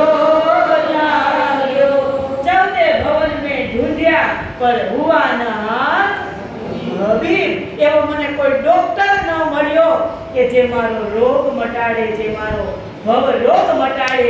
એ ડોક્ટર કોણ આવ્યા? નિષ્કલંક બુદ્ધ અવતાર, સ્વયં પૂર્ણ બ્રહ્મ પરમાત્મા, બ્રહ્મ પ્રિયાઓ. કારણ કે જેવી આવી, જેવી માયામાં પદાર્પણ થયું તો નખ અંગુરી કો લે જાય તોર. નખ મૂક્યો તો માથા સુધી માયાની અંદર લિપ્ત થઈ જવાની હતી, એને ખબર જ હતી. એટલે રાજ્યએ કીધું કે તને આત્માનો રોગ લાગી જશે. આત્માને રોગ મટાડવા માટે કોઈ તારે ડોક્ટર જોશે, અને એ ડોક્ટરને પણ તારે ખોજવો પડશે. ડોક્ટર તો ઘણા છે, સ્વર્ગમાં પણ છે, વૈકુંઠમાં પણ છે, સતલોકમાં દેવી દેવતા ત્રિગુણ આદિનારાયણ બધા ડોક્ટર જ છે. પણ એ બધા કોઈ BHMS છે, મને તો નામ નથી આવડતા, પણ આપણા જે ડોક્ટર છે એ સર્જન ડોક્ટર છે. સર્જન સર્વરોગ નિદાન કરે છે, બધા જ રોગના સર્વરોગ નિદાન કરે. એ બધા જ ઓપરેશનો કરી શકે કે અહીંયા ક્યાંથી ક્યાં નસ દબાય છે, બુદ્ધિ ક્યાં સુધી પહોંચતી નથી, એ ડોક્ટર આપણને મળી ગયા છે. પણ એ ડોક્ટરની દવા કઈ છે? બધા જ લીધી છે, બધા જ પાસે દવા છે. પડીકા વાળી વાળીને ખિસ્સામાં મૂકો તો રોગ કોઈ દિવસ મટવાનો નથી. એ દવાને ડાઇનિંગ ટેબલ ઉપર મૂકવાથી પણ મટવાનો નથી. એ દવાને પીવાથી પણ મટવાનો નથી. પણ એ દવાને પરહેજ કરવાથી, દવા પીધા પછી પરહેજ કરવાથી આત્માનો રોગ મટશે. એ પરહેજ કયું કે સાફ દિલ સોહાગની કબહુ ન દુખાવે દિન. કે પરહેજ એમાં કે બ્રહ્મ પ્રિયા હોય, એના દિલમાં એવો ભાવ હોય કે મારાથી કોઈ પણ જીવાત્મા કોઈથી મારા આચરણથી, મારા વ્યવહારથી દુખી ન થાય, એને દુઃખ ન થાય. એટલે કીધું રહેવે નિર્ગુણ હોય કે આહાર ભી નિર્ગુણ, સાફ દિલ સોહાગની કબહુ ન દુખાવે બિન. કેનું રહેવાનું પણ નિર્ગુણ. નિર્ગુણ એટલે વસ્ત્ર ન પહેરે એવું નહીં, સાદા વસ્ત્ર પહેરે એવું નહીં, પણ કોઈ આત્માને દુભાવે નહીં. એનો આહાર પણ નિર્ગુણ હોય. આપણો આહાર કેવો છે? આપણે શેને વધારે તાદાત્મ્ય આપીએ છીએ? અહીંયા સુધી આજે 3 ઇંચની કે 2 ઇંચની હોય કે કોઈને 5 ઇંચની હોય, ત્યાં સુધી જ આપણે એને માનીએ છીએ કે ત્યાં સુધી જ સારું લાગે. પણ આહાર કેવો હોવો જોઈએ? નિર્ગુણ, ફિક્કો, કે જે તમારી બુદ્ધિને ઉત્તેજિત કરે, ઇન્દ્રિયોને ઉત્તેજિત કરે એવો આહાર પણ ન હોવો જોઈએ. પછી સાફ દિલ સુહાગની, સુહાગણ આત્માનું એવું સાફ પવિત્ર દિલ હોવું જોઈએ કે નહીં આડંબર કરવાનો. પ્રાણનાથજીએ કીધું બાહેર દેખાવે બંદગી, માહે કરે કુકરમ કામ. શ્રી મહામતી પૂછે બ્રહ્મ સૃષ્ટિ કો, તુમ વૈકુંઠ જાસો કે ધામ. એવું પ્રાણનાથજીને ગમતું નથી, એટલે એ ચોપાઈ પણ મૂકી દીધી કે આપણે એ ચોપાઈ કહે છે એમ કરવાનું નથી. એ ધણીજીને ગમતું નથી. તો હવે આ દવા પડીકા લીધા પછી રોગ કેવી રીતે મટશે? પીધા પછી પરહેજ રાખ્યા પછી આપણે પરહેજ રાખશું તો ખોજ કરી શકશું. ખોજ, કારણ કે આ દરિયો છે, એ જો દરિયા મહે કા પાતુની જાહેર દેખત, સબ સુખ દેખત તહા મહેર જીત બસત. મહેરનો દરિયો છે. તમારે રત્ન જોતા હોય, સુહાલી બંદર હમણાં આપણે જવાના છીએ ને, ઉપર તો કચરો જ આવશે, આવે ને, જીવ જંતુઓ આવે, માછલાઓ આવે ઉપરથી. પણ એની અંદરથી રત્ન જોતા હોય, રત્ન મેળવવા હોય તો એની અંદર ગરકાવ થવું પડે, એમાં ડૂબવું પડે, એમાં આ પણ દરિયો છે. આમાં જ્ઞાન છે, કર્મ છે, ઉપાસના છે, ભક્તિ છે, જ્ઞાન છે, વિજ્ઞાન છે, મહાવિજ્ઞાન છે. પણ જે પ્રાપ્ત કરવું હોય તો આની અંદર ડૂબકી મારવી પડે. એટલે ખોજ કરશું, ખોજી ખોજ મિટાવે અંધાર. ખોજી હશે એ ખોજ કરી અને એના હૃદયના અંધારા મટાડી શકશે. ખોજી ખોજ મિટાવે અંધાર, અંધારા ઉલેચી શકશે. અને અંધારા ઉલેચ્યા પછી એમાં પ્રેમની ધારા પ્રવાહિત થશે. પ્રેમની ધારા પ્રવાહિત થયા પછી એમાં સ્વરૂપ પ્રગટ થશે. અને સ્વરૂપ પ્રગટ થયા પછી એમાં પરમધામની લીલા પ્રગટ થશે. જે દરરોજ આપણે કહીએ છીએ કે અબ લીલાહમ. હવે એ અબ લીલાનો મિનિંગ, એનું જોડાણ અહીંયા લાલદાસજી મહારાજે મૂક્યું છે. આની પહેલા આ લીલા સાંભળવા માટે કેટલી પ્રતિક્રિયા કરવી પડે? દૂધ છે, દૂધની અંદર ઘી છે, એ ખબર જ છે, ખબર છે ને, બધાને ખબર છે. પણ તમે જુદું જુદું અડધો લીટર દૂધ હોય, 1 લીટર દૂધ હોય તો એમાં કદાચ 100 ગ્રામ તો દૂધ હોય, ઘી હોય જ. તો એ ઘી તમે કાઢી શકો છો? તો એની પહેલા શું કરવાનું? એને ગરમ કરવું પડે, પછી થોડું ઠંડુ કરવું પડે, પછી એને દહીં નાખી અને જમાવવું પડે. દહીં થઈ જાય એટલે એને મંથન કરવું પડે, નહીતર વિશ્વાસ ન હોય. હવે દહીં જમાવવા માટે 1 જ ટીપું છાશ જોઈએ, 1 ટીપું છાશ જોઈએ, ત્યાં દહીં જામી જાય. પણ એ 1 ટીપા ઉપર તમે કેટલો વિશ્વાસ કરો છો કે સવારે દહીં જામી જ જાય? અને જો તમને એ ટીપા ઉપર વિશ્વાસ ન હોય, ઘડીએ ઘડીએ તપેલું હલાવો, તપેલું હલાવ્યા જ રાખો, તો ન રહે દૂધ કે ન રહે દહીં, એ બગડી જાય. એમ આ છે વિશ્વાસ કરવો પડે. 1 ટીપા ઉપર તમે વિશ્વાસ કરો છો ને, એમ આ આપણી જિંદગી છે. સુંદર સાધજી, એક હજી બીજું સિદ્ધાંતને સમજવાની વાત કે આપણે ગમે એટલી ભક્તિ કરતા હોય,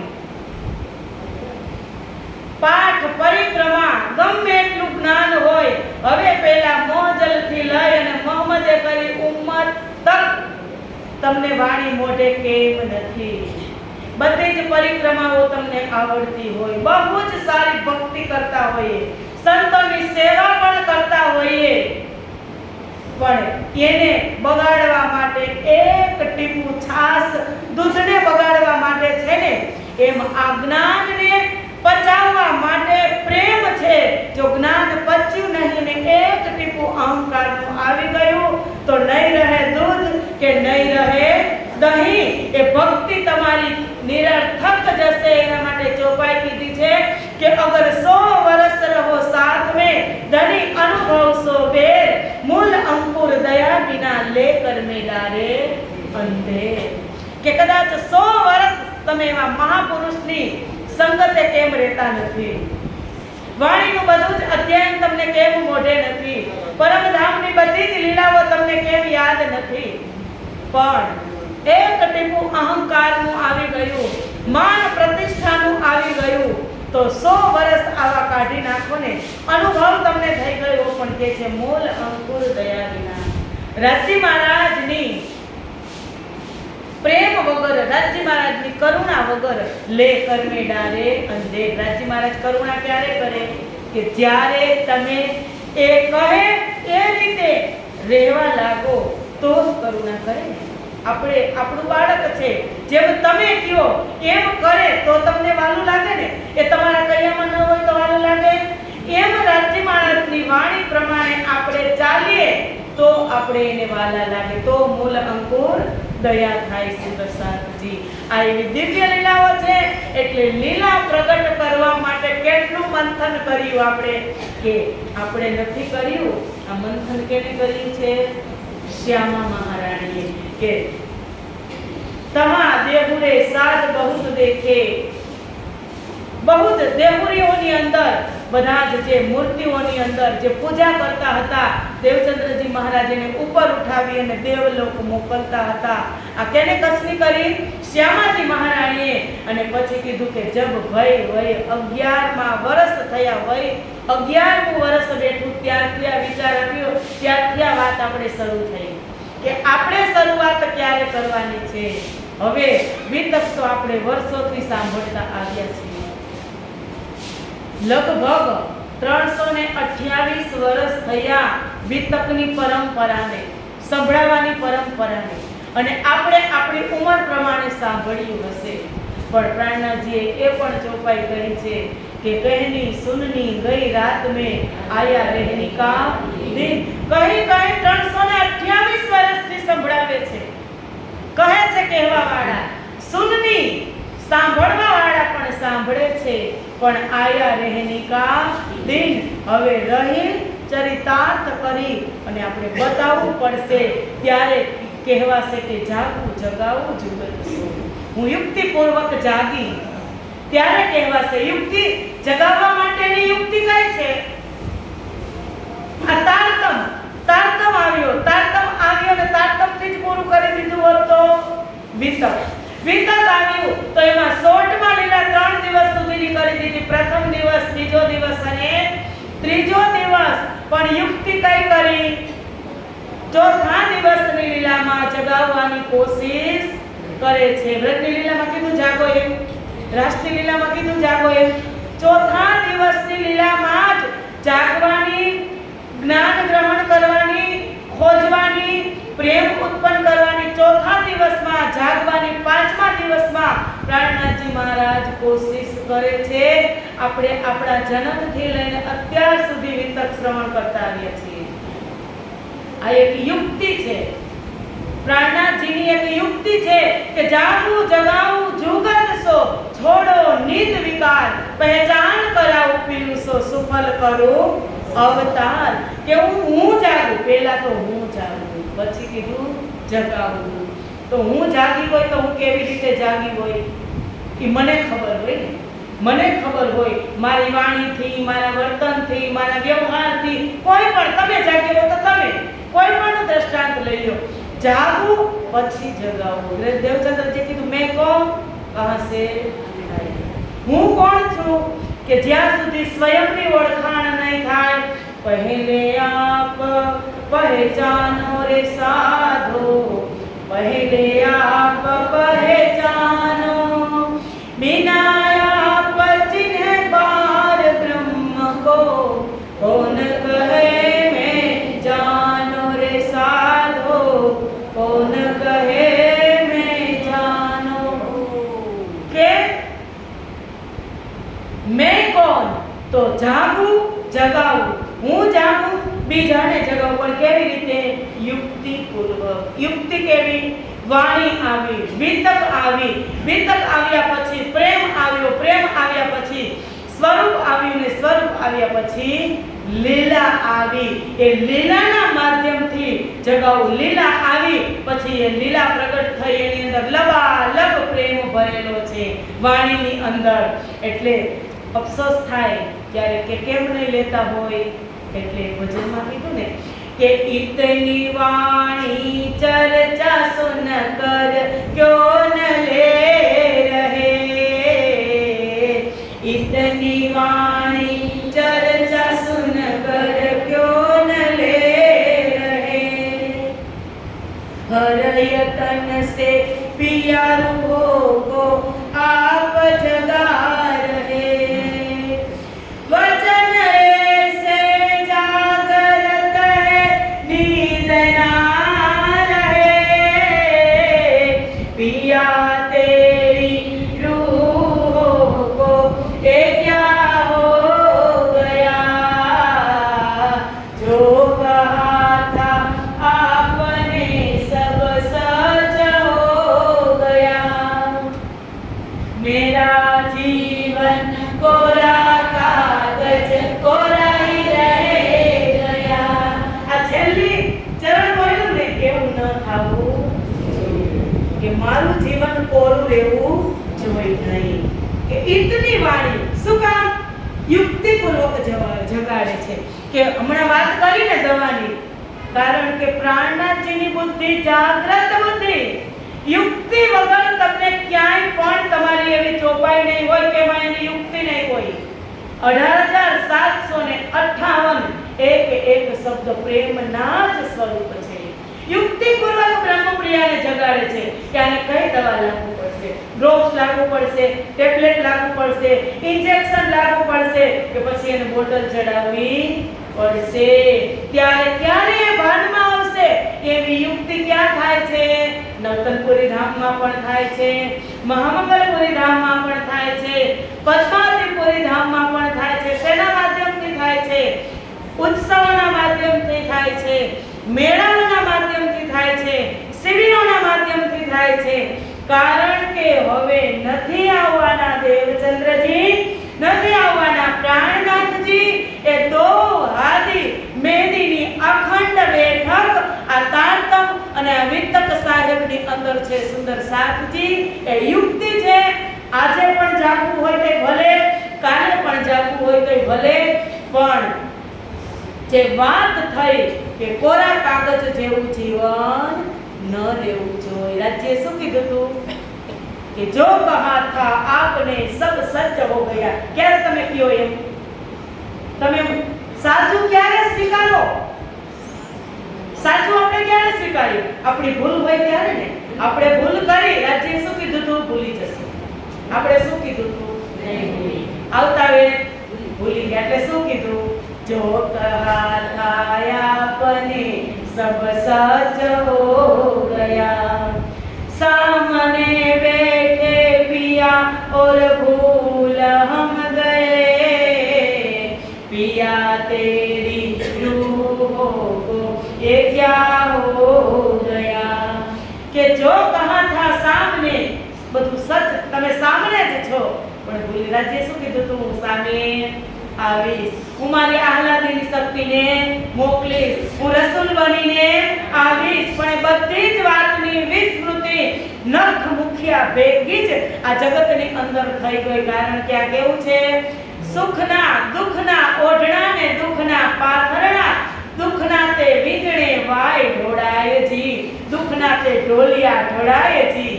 આ એવી દુઃખરૂપી ભૂમિની અંદર આપણે આવ્યા એટલે એની લીલા પ્રગટ કરી મને ને તમને સુખ આપવા માટે.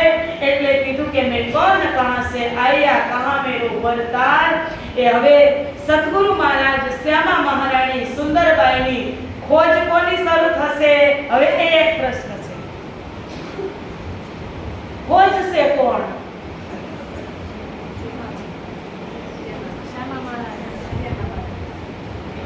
એ ખોજે એક ખોજે શ્યામા મહારાણી. તો પાછી જઈ અને કે ને કે તમે કહેતા હતા ને આશિક છો, હું ખોજતી હતી તો તમે કેમ ન આવ્યા? તમે કહેતા હતા ને આશિક છો. એ પાછો પ્રશ્ન ઊભો ન થાય એટલે આમાં એક શક્તિને છુપાવીને પણ રાખી છે કે જે ખોજ કરશે અને જે ખોજનો અનુભવ કરશે. કારણ કે ભોગતા મળી અને શ્યામા મહારાણી અને સુંદરબાઈ આવી છે, એને થોડુંક તો દુઃખ થશે, ખોજ નહીં કરવી પડે, પણ એનો અનુભવ એને રાજ્ય મહારાજ કરાવશે. તો આ ખોજ કાળ કચ્છની રેતીલી ભૂમિની અંદર અને દેવચંદ્રજી મહારાજને જે પ્રશ્ન થયો અને પ્રશ્નનું નિરાકરણ કરવા માટે સદગુરુ મહારાજ ખોજ કરવા નીકળશે. એ બધી જ દિવ્ય લીલાઓ આપણે કાલે જોશું.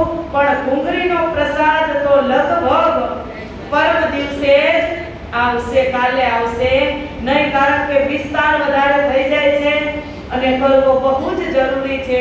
પણ અમુક આગળ જતા ગાર્ડનમાં સાગર ભરી અને સમજાવવામાં આવશે.